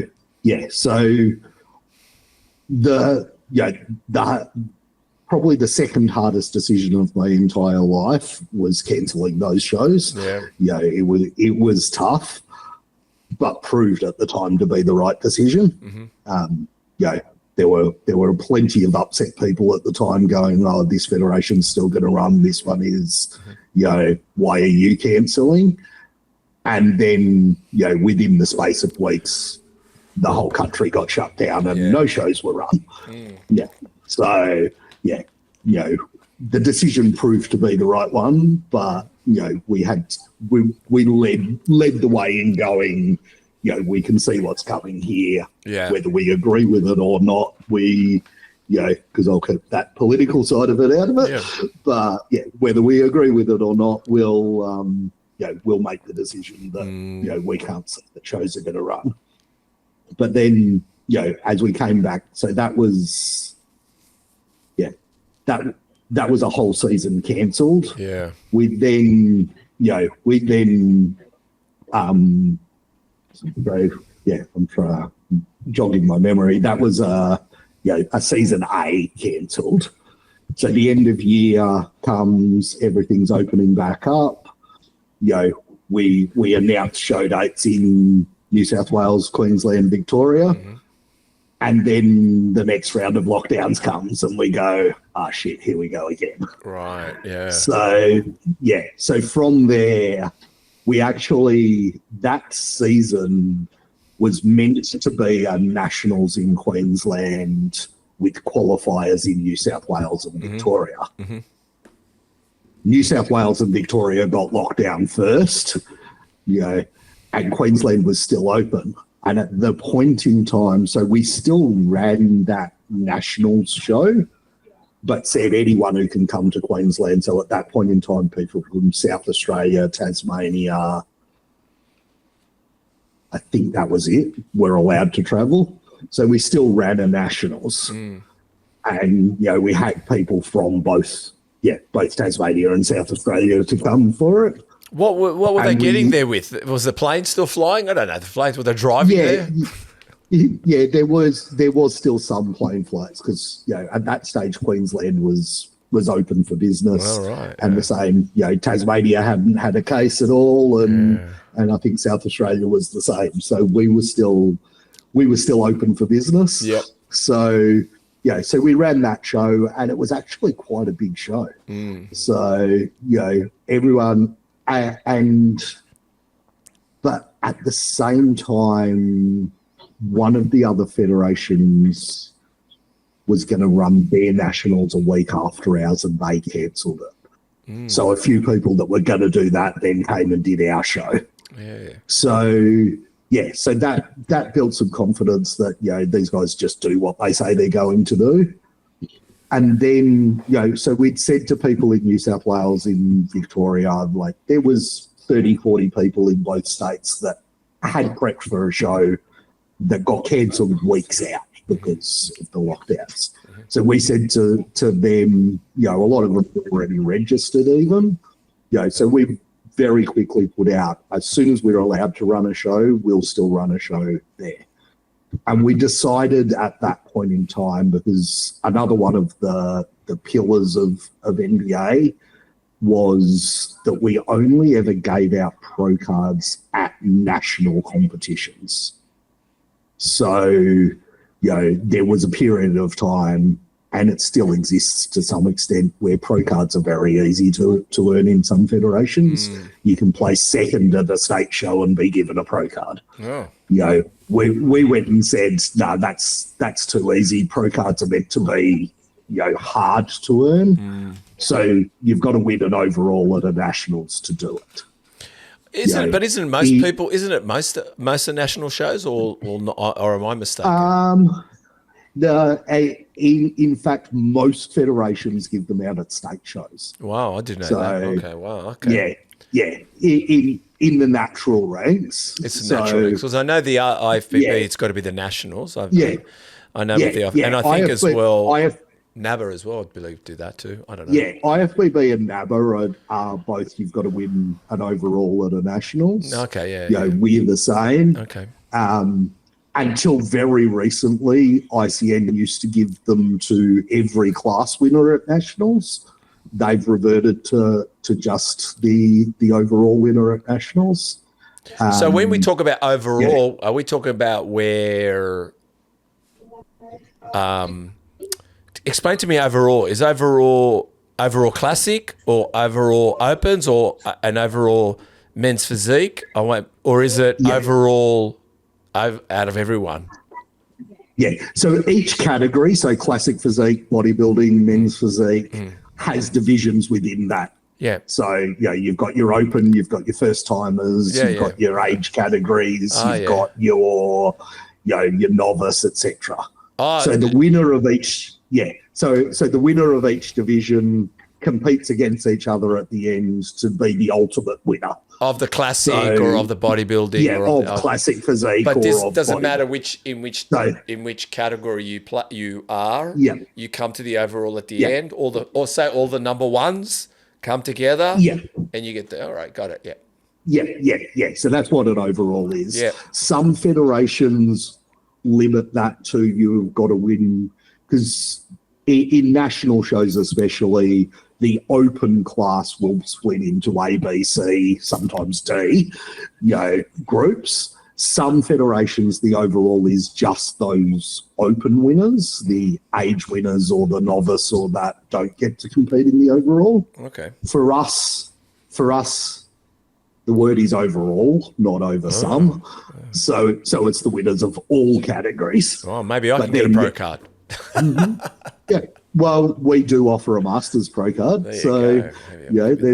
There's that possibility. You've still got to beat everyone that turns up on the day at a national level show. I will. That's a given, mate. That's a given. It's not like we can argue about that. I wouldn't, Of course I'd beat everybody. I love the confidence. Okay. But so we decided at that point in time, circling back to the COVID, that the New South Wales show and the Victorian show would still be classed as national shows. So if the winners were, they've been through a lot to get there. If the winners were of pro quality, then we would still offer them a pro card. And so, well, that's good. I can only imagine. I can only imagine the caliber coming out from COVID. I heard that the caliber just was through the roof. Yeah, it definitely was. So those New South Wales and Victoria shows, we ended up calling it, the Victoria one was the Spring Nationals, because it was the last weekend in November. And then the New South Wales one was called the Summer Nationals, even though it was only two weeks later. It was in Sydney, so we called that the Summer Nationals. And that was part of our way of giving back to these people that have, gone through a lot to get to that stage. But we also then said, anyone in the country that can get to those shows, they're a national show, so come one, come all. These shows are open to anyone who can get there. So the board, so New South Wales and Victoria opened up to being able to run shows, but I live in Brisbane. And the borders still closed. So I packed my bags to fly down to Melbourne to run a show, not knowing when I'm allowed to come home. Oh wow! How long were you down there for? So luckily my parents live in Canberra, so I flew to Melbourne, ran the Melbourne show, flew back to Canberra to my parents' place. So I'd lived there for a month running shows essentially. But that was literally the sacrifice I had to make to get the shows happening. So I ran the Victoria show, flew back to Canberra, stayed there, actually ended up going back to Melbourne the following weekend and just, being at another Federations show that was on that weekend because, I was stuck in Canberra with not much to do, so I might as well do that. Then the following weekend ran the New South Wales show, was still in Canberra. Then the following weekend actually drove up to New South Wales to another Federation show. Got to be a spectator at that show. Then back to Canberra. Then they finally opened the border up mid-December it was, and I flew home and got to see the family again. But essentially I lived from my parents' spare bedroom running the shows from there for that period of time. But that gave especially in Victoria, that gave Victorians a confidence in NBA that they didn't have before. We were the first ones to run a show. We were the first one. We gave everyone the most information, and the show was a great success. I think it was 20-something competitor show because by the time they actually got through there, a lot of the people that had dieted through all the lockdowns just weren't able to continue. But we still made it the best day possible for those 20-something people. Oh, wow. And then the same in New South Wales. It was a very similar 20-something people show. And, we made it the best day possible for those people. Those shows I ran on a skeleton staff of me, 2 other judges. I was head judge MC. The 2 judges were trophy presenters. We'd had 1 person running in the entire backstage. So, they were very, very tight run shows as far as staffing, but everyone was there to make the day as good as possible for the athletes. And, it was actually quite fun, outside family and being away from them for a whole month. It was a really good experience. Yeah, obviously from that point, like I said, you decided for a moment to go out on your own, and then along came the Three Amigos. Obviously, I can see how it's become how much better, but obviously them being coaches as well, was that a tricky time as well to kind of give confidence to people, because all three were very much involved in a lot of competitors everywhere, not just NBA, but A&B, ICN, INBA. Like, you know what I mean? Like, so you really had to, your decision was, how did you come to the final decision to go, we can still keep that trust within the organisation? Because I've noticed that other than Michael being an MC, and a good one at that, you've taken, obviously you're the head judge and you play a strong role to do the judging and have a team there. So tell me a little bit about that transition and keeping the trust alive. So the very first conversation we had, amongst the four of us was very much about that. You guys are coaches. We need to make sure that, people don't think your clients are getting favours, and, vice versa, those things aren't happening, and like, and how did you think about implementing that, but also knowing that some of their competitors were great competitors, because it would have been a tug of war a little bit there going on.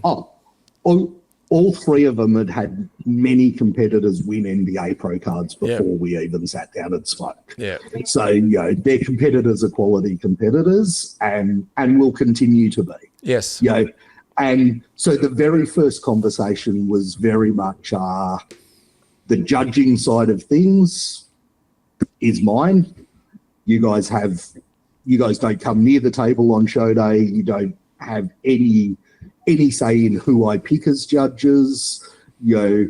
All of that side of things is 100% under my control. And all of them went, cool, we've got no interest in judging shows. Like, you're already, we consider you the best judge in Australia. You've got the best team.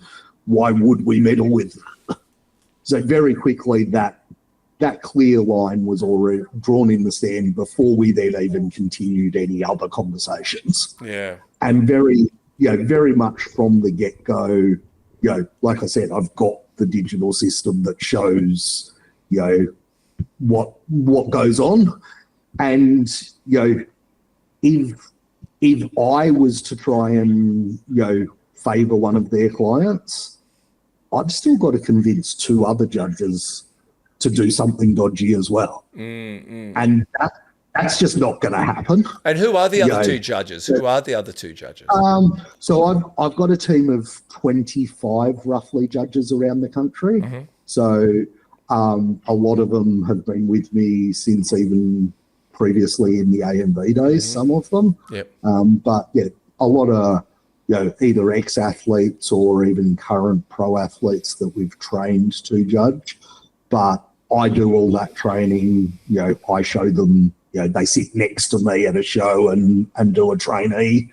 I talk through with them exactly what, why we're making this decision, why we're making that decision, and, go through that training. So, there's 25 people, one of them was actually my mentor as a judge, right? And he actually trained me, and now judges for me, and all the others I've trained.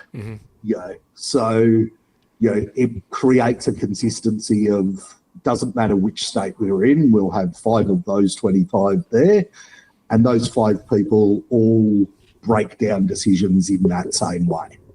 What makes a good judge? Firstly, because it doesn't necessarily mean if you're a good coach, you're a good judge. It doesn't mean you're a good judge that you're a good coach.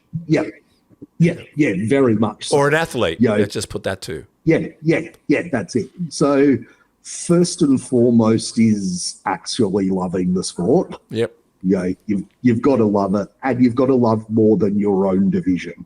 Yep. A lot of people, call it figure competitors, bikini competitors, men's physique competitors, only watch their own division, only know what's going on in their own division.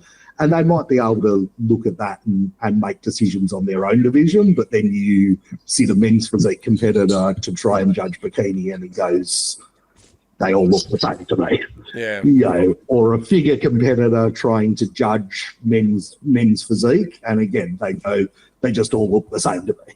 So they need to be a keen lover of the entire sport, not just their own factors. Mm-hmm. They need to be strong character. Someone who can't be easily swayed in their decision. Once they make up their mind, they're strong-willed, but also willing to learn. Mm-hmm. So then once you've got those things, they're strong character. They want fairness. They want the right people winning. They don't, they're also, strong-willed in they won't be easily swayed. Then, those factors you can then start looking at, can they tell the difference between this person's condition to the next, start looking at breaking physiques down after those factors. Mm-hmm. Because, the breaking physiques down can be taught, but the character, the strong will, those things are what makes a good judge. And what because we'll try to crack a code here.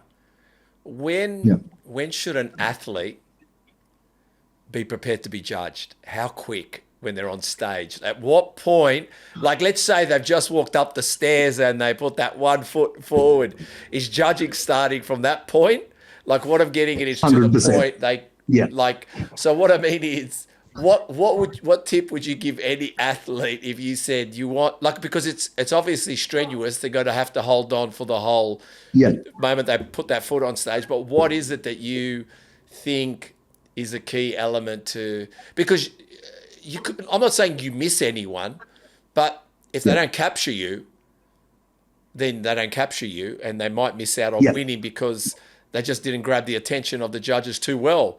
But so if I said to you, what should competitors, when is the moment they're being judged in a way? Yeah. It literally is that first foot hitting the stage. Yes. From then until the very second we announce the first place. Wow. You're being judged. Even at times, and I tell this story in pretty much every single workshop I do, but there was a nationals, we're getting on probably roughly 4 years ago now, where two competitors, it was the swimsuit category. Yeah. Two competitors were almost identical twins. They were that alike. Yeah. And two of my judges had one of them winning. Two judges had another one winning, and one judge still couldn't make up their mind as to which way they were going. Wow. The show needs to go on. It needs to move. We've done a fair amount of comparisons. So I said to this judge, I'm like, okay, we've got our fifth to third locked in. Everyone's unanimous on that. Yep. I'm going to push them back and start announcing placings.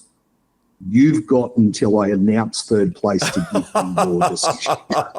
Wow, I love that. Yeah, go on. Yeah. So, and this sort of thing. Wow, there you go. This particular, this sort of thing can happen at any time. Until and there are many times where, we've got a split decision, and you're looking at them standing on the back diagonal line, just making that final, I'm happy with my decision, or no, I could go the other way.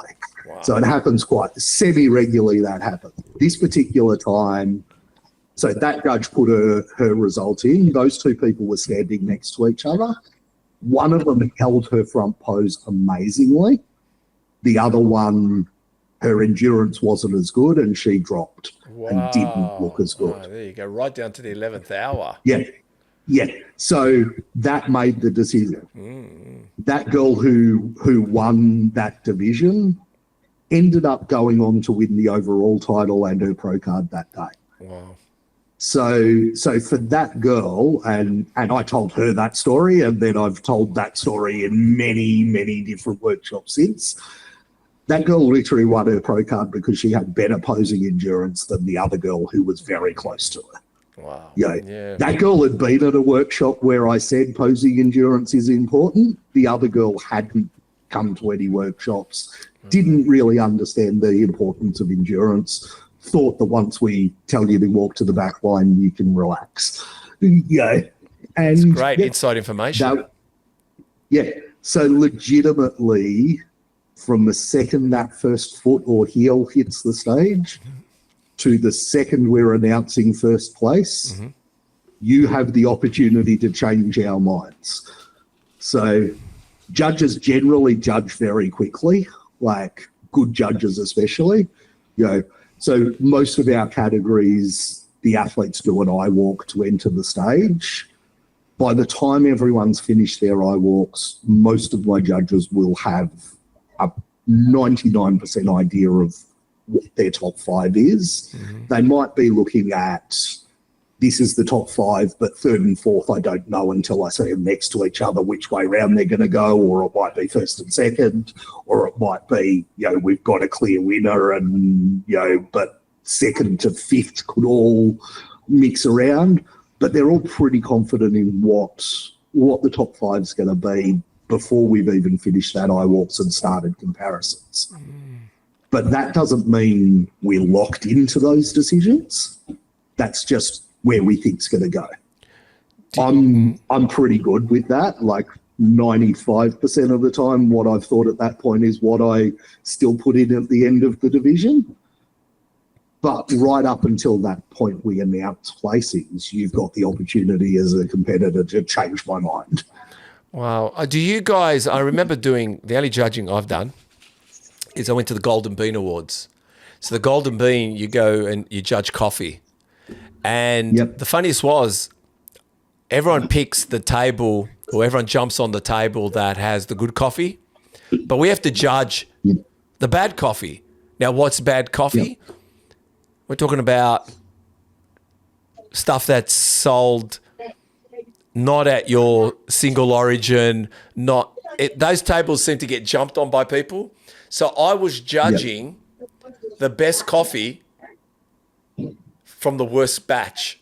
So I had to, like franchises and places that sell coffee but don't really care about, like franchises, right? So I have to sit there. So I remember having to adjust my mindset that what I was drinking wasn't necessarily my palate, but I had to judge, I had to take that away and judge accordingly to a substandard product, to judge it accordingly from the 1 to 5. But they used to put us in pairs. And then if there was a massive discrepancy in judging, we had to debate. We had to go like, oh, look, man, you're a 5 and I'm a 2. What do you mean? Why are you a 5? And then we go and he goes, maybe what do you reckon? We're a 3? And I'll go, we're a 3. All right, we'll go 3. I'll go up 1, you come down 2. Does that happen as well in bodybuilding judging? Like do you guys have to debate with each other a little bit, move scoring at all, I guess? Yeah. Not so much to move scoring, but when you've got those close decisions. What about big discrepancies though? What about big discrepancies? Yeah. Generally, like, because I've trained all the judges within NBA, most people are looking at the same things. Okay. So it's rare we have big discrepancies, but if there is a big discrepancy, it's generally one of those divisions where you've got 7 amazing competitors, and it's really tough to, and one person's got 1 and 2, and third Yeah, and the next person thinks that person that one had third was actually the winner. Yeah. You know, that's where there is big discrepancies. But when you've got 5 judges and all the scores add up and the lowest score is the winner, it generally cancels out that discrepancy. When you say the lowest score is the winner, is that you're finding flaws? Yeah. Do you judge flaws? Do you? Yeah. Well, I just ask you. So how we judge and how bodybuilding as a whole is judged is you every judge places every competitor first to last. Yep. Depending on how many there are in the division. Yep. Sometimes when there's 20-something competitors in the division, everyone after, say, 7th place might be equal 8th, etc. But everyone's giving a score from 1st to 20 or 1st to 8, and then so on. And then that is added up. So if 5 judges have the same person first, they've got 5 points. Okay. If 5 judges have the same, in a perfect world, all 5 judges are unanimous. First place is 5 points, second place is 10 points, third place is 15 points, and so on. Rarely does that happen. But if 3 judges have got one person first and that same person second, they'll have 9 points. Or 8 points, and so on. So generally it still spits out at the end of the whole, all judges putting their scores in, you look and go, okay, this person's the lowest, they are the winner, and that's where quite often, I own the federation, I'm the head judge, but quite often my second place ends up winning. Okay. I'm outvoted by my own panel and by the people I've trained. Okay. So I don't even have, I have the ability as head judge to overrule that decision. I wouldn't do it. But you haven't necessarily needed to. Yeah. I don't need to because I trust my panel and can understand the decisions. Okay. So, but in those cases, we will have a discussion of, these 2 people are close first and second. So the first thing I always do with all judges when 2 people are really close for whatever placing it is you go and break down and score each pose individually. So like in bodybuilding, as an example, there's your 9 poses. If person A wins 5 of those 9 and person B wins 4 of those 9, then person A's your winner. And you're looking at the competitor in each of those 9 poses going, you're breaking down their weaknesses, who's got the most weaknesses and who's closest to what would win a pro show. Wow. So they're the 2 things that they're always looking at all the time in every single pose. And if it's close, we might even pull those 2 competitors out and just have them one-on-one against each other. I'm pretty sure the show you came to, we did that a couple of times. And that's what we're doing at that point in time. If we've got 2 people one-on-one against each other, our judges are taking notes of who wins each of the 4 poses or 8 poses or 7 poses or whatever the number is for that category. That then helps you decide, in those close calls who that winner is. But then everyone's still putting in who they thought the winner was, and the lowest scores the winner. So, and then we put that scorecard out. So if you go to our website, the results, you'll see they're on there. You'll see each division, and it'll say points 3, 5, 7, 9, whatever the number, and the placings. So you'll know, if you do the maths, you can then work out, okay, 5 judges were at the show and I got 5 points, I was a unanimous, or 5 judges were at the show, I had 8 points. Well, it wasn't a unanimous decision, but you can see that it's been done fairly. So, and publicising that is part of what we're doing and why we're doing it, to make sure and give people the trust that, if one of the Michaels or Scott's clients wins, It's because they were the best on the day, Yeah. not because they're one of their clients. And you can see the scores and you can see what we've done to get there.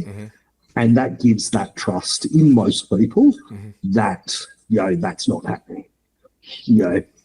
Some sore losers are always going to say, oh, I lost to one of their clients and it may be because they were one of their clients. You're never going to completely stop that train of thought happening.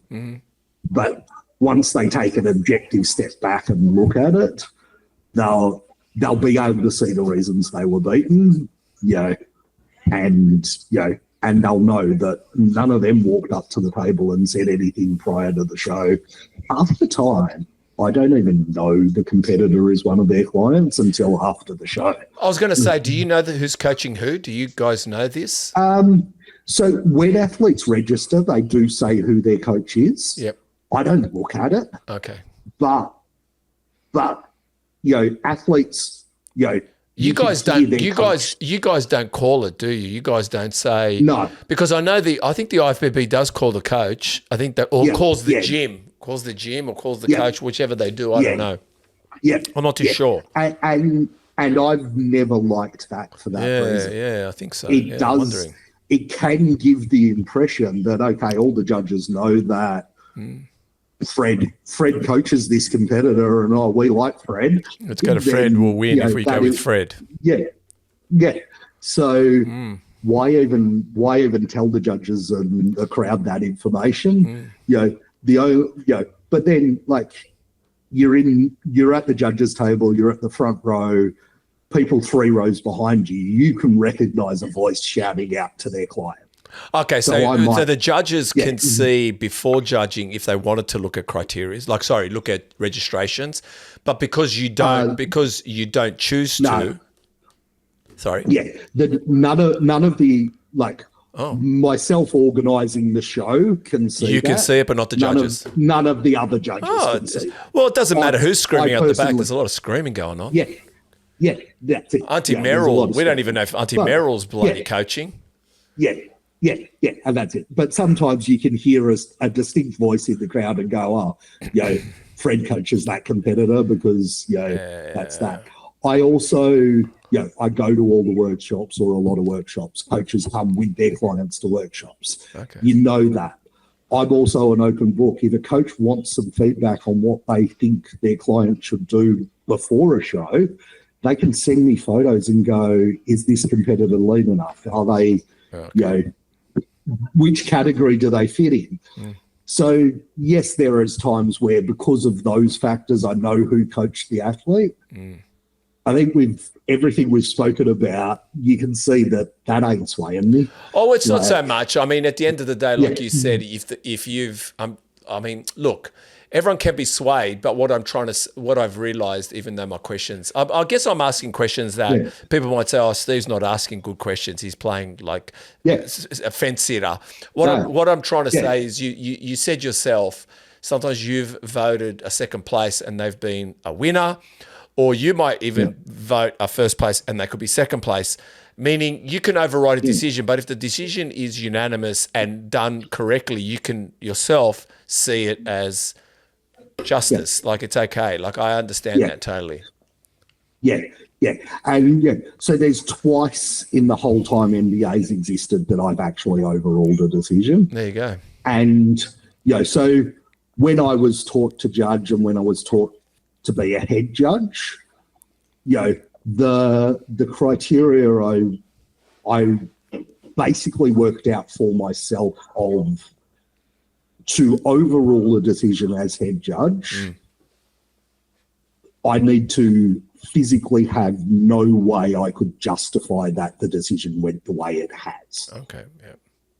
If that happens, it means I've trained the judges badly. Yep. So it's very rare that it needs to happen. And both of those were quite early days. It's been more, it's probably, I can't even remember how long it is since the last time I've overruled a decision. Go on. But in both those cases, it was very clear in my mind that the other person was the winner. And I couldn't even see reasons or, if the coach of the person who should have won comes to me and says, why didn't they win? I couldn't even answer the question. Okay, well, and if I can't answer that question, then I can overrule the result. If I can look at it and go, while I don't agree with this, I can justify it. This person's got this better, that better, that better. Mm-hmm. I think these other things make them the more complete competitor and they should win. Mm-hmm. But I can see the reasons why the other judges have thought differently to me. Mm-hmm. Then the decision stands. Whether that's, whether I like it or not, the decision stands. And, there's times where I've, said to judges, have a look at these things, and they might change their mind. But, I've never gone, no, you have to do this, you have to do that, because, why would there be any point having 5 judges if I'm telling people, other judges, where to place competitors? I totally understand that. I want to know, where does judging endurance come from? How do you not sit there and start daydreaming about something? Like, what I'm getting is you tell me about, because I've seen some categories, man. We could be there for days. I'm not saying we've been there for days, but some of the categories, I don't know. Sometimes I think to myself, what time is it? What time did these guys start? So how do you go from, what time does it usually start? 10 o'clock? Yeah, 9 or 10, depending on the and how do you do 12 hours? How do you get to a 9 or 10 or 8 o'clock, 9 o'clock in the evening, because that's the show?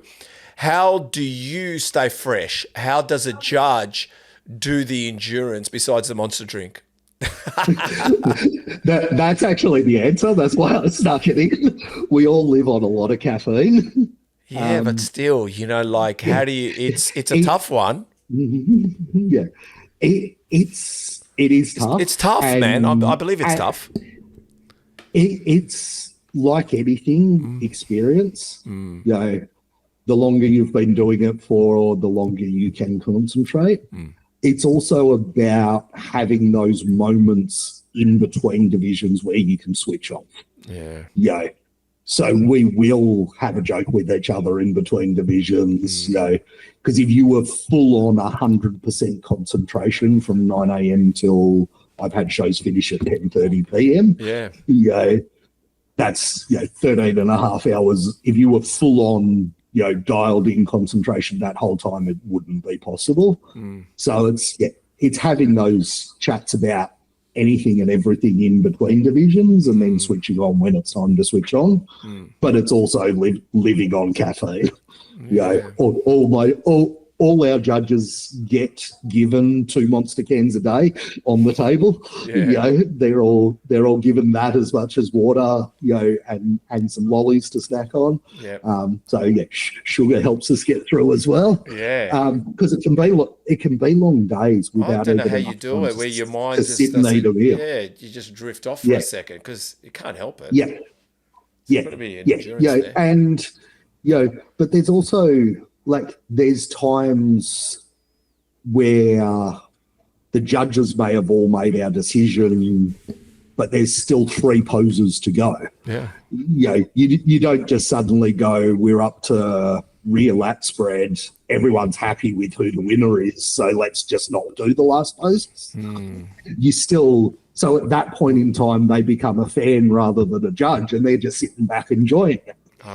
So so you get those moments to relax as well.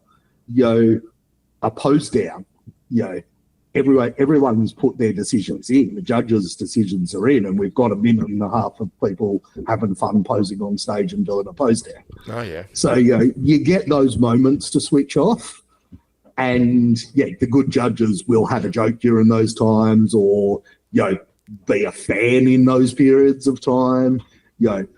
So that's where the endurance comes from. Firstly, the monsters, and then secondly, being able to switch on and off. Yeah, I don't know. Like, I'm just thinking to myself, I'd do a podcast in it. I get to at one stage we did one time. I think we did 3 or 4 podcasts in a day, and no joke, I had to hold back my yawning, not because the person was boring, just because there's a crowd or like our cameras are on, so I'm like holding on like not to yawn, and it was kind of like fatigue. I get fatigue, like driver's fatigue, you know. No. But there you are, like your stage voice and the winner. Well, how does have you been practicing that? Is that kind of like your suspense, thrilling voice? Yeah, it's funny. My MC / stage voice, whatever, definitely being on the microphone was forced on me. I didn't do it by choice. Yeah. So Nick, who was one of the other founders, he used to MC the shows. Yeah. And he literally did everything. He called the turns. He did absolutely everything. Yeah. And I preferred that. It allowed me to focus on judging and just focus on judging. Yeah. When he stepped away, I had to find someone to MC, and I made the decision that, I was the face of the business. I was probably the best person to do that. Yeah, yeah. I personally don't like the sound of my own voice on the microphone if I'm just talking normally. Yeah. So I had to create, had to get some inspiration. Mm-hmm. I'm a sports fan. I love UFC. I love, fight sports. Yep. So gotcha, yeah. There, some inspiration came from, what Bob Ciccarello does, in his MC stuff, and then, some fight stuff. And I created my own mix of all those things and went, this actually sounds pretty cool. Yeah. And it works. And when I tell the crowd to make some noise for a competitor, they do. When I hold some suspense, the crowd goes silent. And it became, so it was forced on me. I didn't want to do it. Yep. But then I looked at all the things that I thought were cool, and went, okay, I can create a mix of these things that's me, and it stuck. And it's become synonymous with NBA shows in those things. So it's all part of, because bodybuilding is 2 things. Firstly, it is a competition. Yeah. But secondly, we're sports entertainment. Yeah. We've got to entertain the crowd. 100%. So it's become part of that sports entertainment side of bodybuilding. I mean, you guys have done, like I said, you've done an exceptional job. I mean, when me and Chris came out there, like I said, we didn't know what we were going to do. I mean, we were lucky enough to get backstage passes or full access, whatever we wanted, which was, and then I just said to Chris, I don't know, they got the front covered. Let's go do the back. That was basically all we said. We go, looks like the front end's covered. I mean, I didn't even know what we were going to do, really. We just, I mean, I've got a plan. Sometimes on the way, I said to Chris, I've got 5 questions here. I'm going to hit people with 5 questions out the back. What do you reckon? He goes, yeah, let's do it. Yeah. And, so we just, like I said, it is definitely quite the show. There's definitely, you guys are up there doing an exceptional job. What about international? What about people wanting to come to Australia to compete in the NBA, I guess, or pro level? What's going on there? Where's NBA going next? Yeah. So we, NBA being, a federation we started ourselves rather than bringing an international federation to Australia. Has its strengths in we can make our own decisions. We don't have to, follow to what a world body wants and be dictated to. But it means those people travelling internationally, we, up until very recently, didn't have options for that. So last year we ran the Asia Pacific show in Bali, which we're doing again in October this year. We also have created an affiliation with a federation in China, who through Michael G, one of his connections, knew the person that was running the show over there. So they actually get us to come over and judge their show. We award NBA pro cards to those people and they become part of. So we have Natural Bodybuilding Asia Pacific and their Asia Pacific pros. And we've this year, for the first time, we've become affiliated with an organisation called DFBA, which is the Drug Free Bodybuilding Alliance. And it's essentially 8 different federations worldwide that are all similar to NBA. So they're independent federations in different countries around the world. And we're coming together this year in Boston or in Massachusetts for a world titles. We're not going to call it a world titles because there's 57 different world titles already. So so we've created that affiliation. We're taking a team of Australians to that DFBA show in November this year, and then that's going to grow to being our world titles, for want of a better term, and and that international link, because there are a percentage of competitors, be it small, that want to travel around the world and do shows in other countries and compete against people from outside Australia. It's super expensive to do. Most people can't afford it. But for those that want to, we've now got that platform. Okay. I looked at different stages, potentially being the Australian affiliate for one of the other world bodies, but could never fully align with the values of those federations, be it, for whatever different reasons.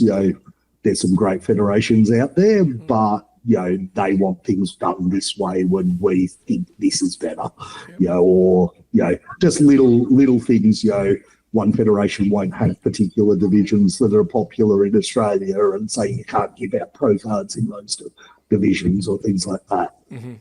So my goal was always to be the best federation in Australia. Size doesn't matter, I'm told. But being the best, being everyone's favourite federation was the goal. And then having, but I knew we needed an international pathway for those elite level competitors that do want to travel and compete as well. So we sat back, I sat back initially, and then even when, the guys came on board, there wasn't really we have to make this happen, we've got to find an international affiliate. It was always, we'll run a show in Bali. That gives people options to travel there. We then had the guy in China approach us, and then this DFBA popped up, and we went, hang on, all your values align. Let's have a chat. And we jumped on a Zoom call with the guys, and all the values did align. And then we spoke to the guys from UK, and all their values aligned. And we're like, okay, this is something we can work with. So we've now got that international step. The show itself has to grow from nowhere. It'll be, it's a seedling at this stage. But, in time, that will be one of the more prestigious international world shows there is, because all the people behind it have all got the same values. We're all pushing to make bodybuilding, a great production, fairly tested, fairly judged. They're all got those same mindsets around those things. Yeah, it's it's wonderful to know. Like I said, I've been to many shows. I've been to a few. I've probably, God, how many have I been to? Like I said, I've been probably to maybe four different federations, really. That's about it, really. I haven't really... I think the podcast has made me go visit and have a look at... But it just dawned on me, before we go over the body, we'll finish up, we'll go over the body, you're going to be a personal trainer for a second, but I just want to know,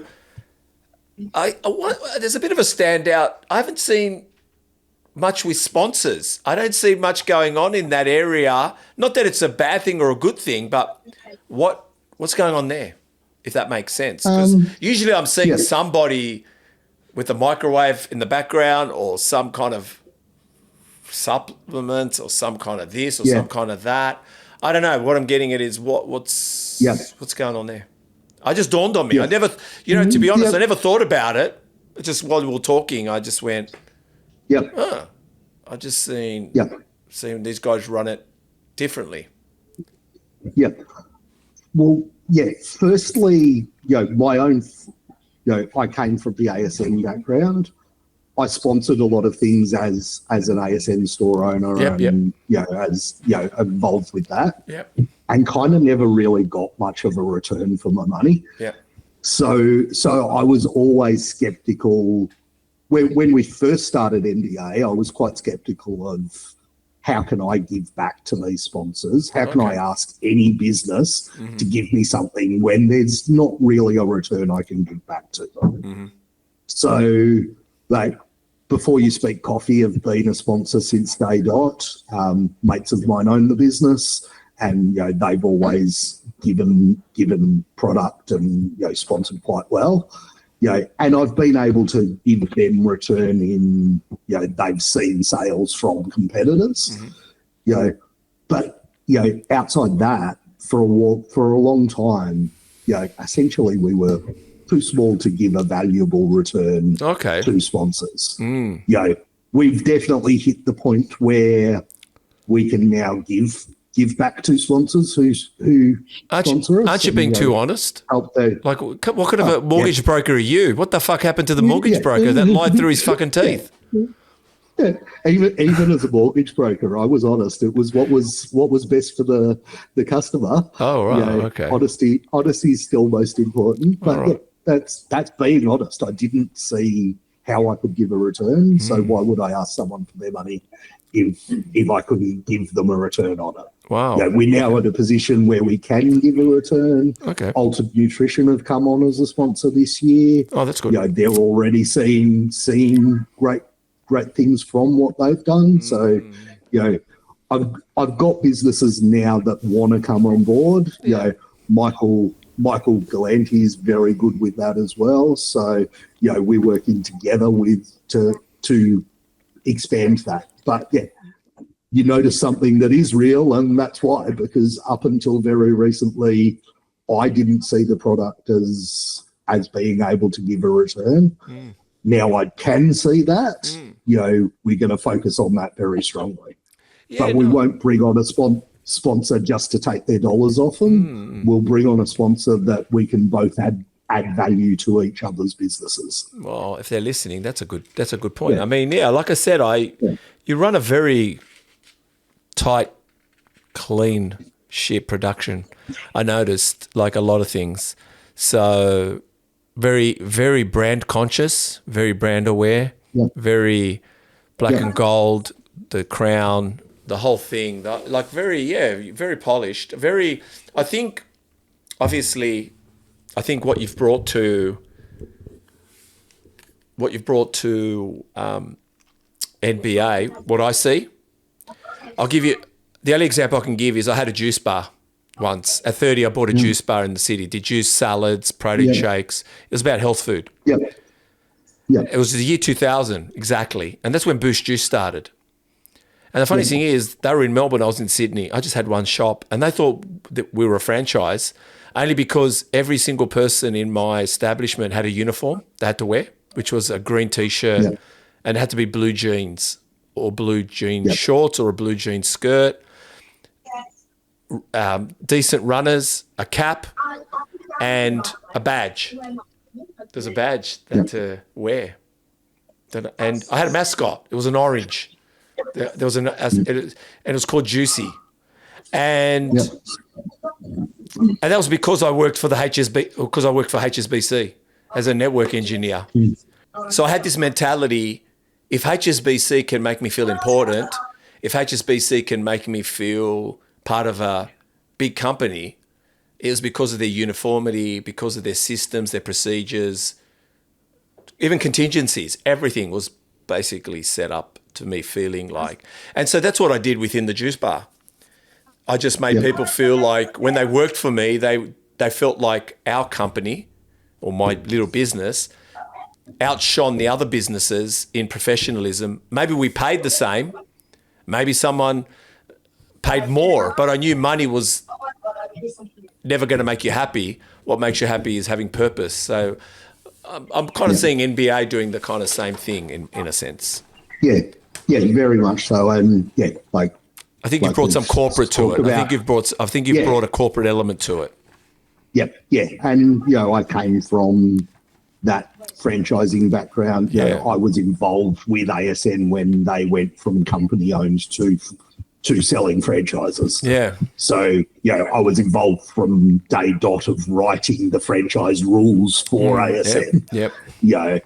And, I worked at Woolies, while I was studying. So I understood the value of corporate alignment. Yeah. All of that together, and that's one of the biggest things with NBA, that what I'll call now fourth pillar is that alignment nationally. Obviously wasn't there from the start. Those first three pillars were there from the very start, but that fourth pillar was that national alignment. What you get at an NBA show in Sydney, you'll get at an NBA show in Perth. You'll get at an NBA show in Brisbane. You know what you're getting. And as a consumer, we all want that. We go to, probably not the best term in bodybuilders, but you go to Macca's and you know what a Big Mac's going to be. Yeah, it's consistent everywhere.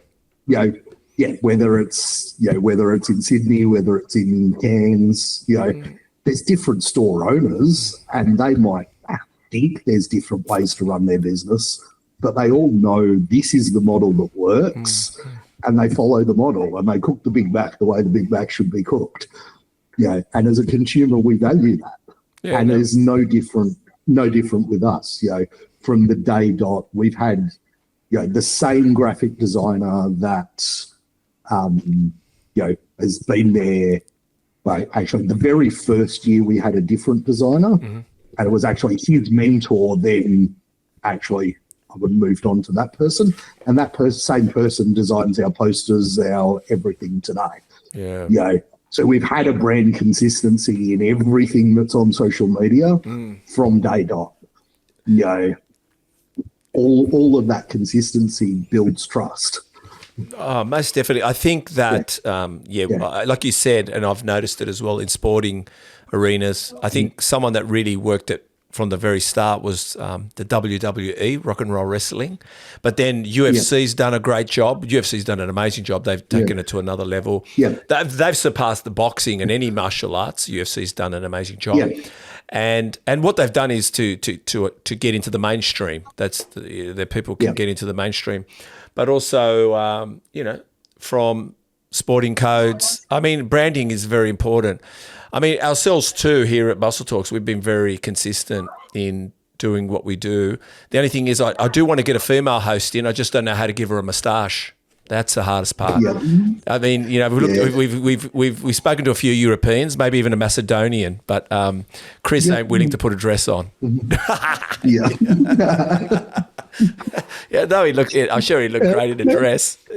Even though the Greeks do have our national uniform is a skirt with stockings and slippers, something like that. Yeah. It's called a tsolya. Could work. Maybe I should start dressing that way. Yeah. Mate, we're going to go over the body now. I think we've covered everything. We've covered everything. So we're going to go over the body. Yep. I'm going to give you a body part. I just need an exercise, sets and reps. That's all I need. Very simple. You'll understand as we start. Yep. Traps. Yeah. Give us an exercise, sets and reps. Shrugs, 3x20. 3x20, okay. Side delts. Lateral raises, 3x8. Okay. Rear delts. So a rear pec fly, 3x12. Front delts. A shoulder press, 3x6. Wow, some heavy movement. Back. Which part of our back? Just back. I can't go everywhere. I'll just give it. Okay. It's such a big area. Such a big area. Yeah. We'll call a lat pull down. Yeah, 3 by 8 to 10. I could break down the delts because the delts is a lot of stuff there, but the back, lower back, upper back, middle back. Jesus Christ, we'd be here all day. Yeah. Chest. Yeah.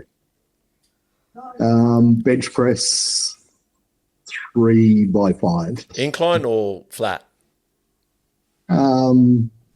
Rotate. Whichever. Abs. Yeah. Abs. A hanging leg raise, 5 sets of 20. Yep. Bicep. Bicep. We'll go a preacher curl. Mm-hmm. We're gonna go heavy. We're gonna go sets of 6. You do like heavy. It explains the powerlifter guy. Tricep, strength and conditioning coach. Tricep. Yeah. I'm going to go an overhead tricep cable press and sets of 8 to 12. Forearms. Forearms, never trained them. Okay, that's fine. Quads.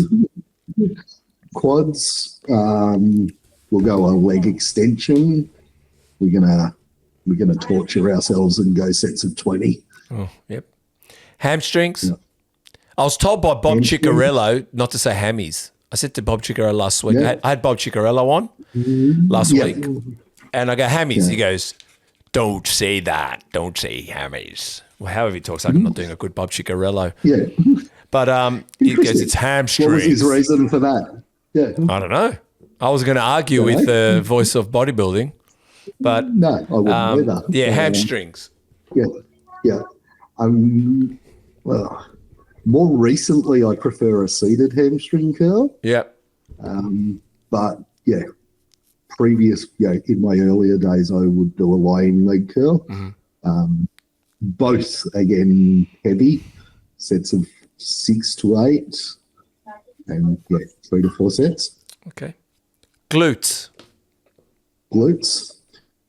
Good old squats is still going to be one of the best things. So even a natural bodybuilder doesn't want to do the hip thrust, eh? Even a natural male bodybuilder.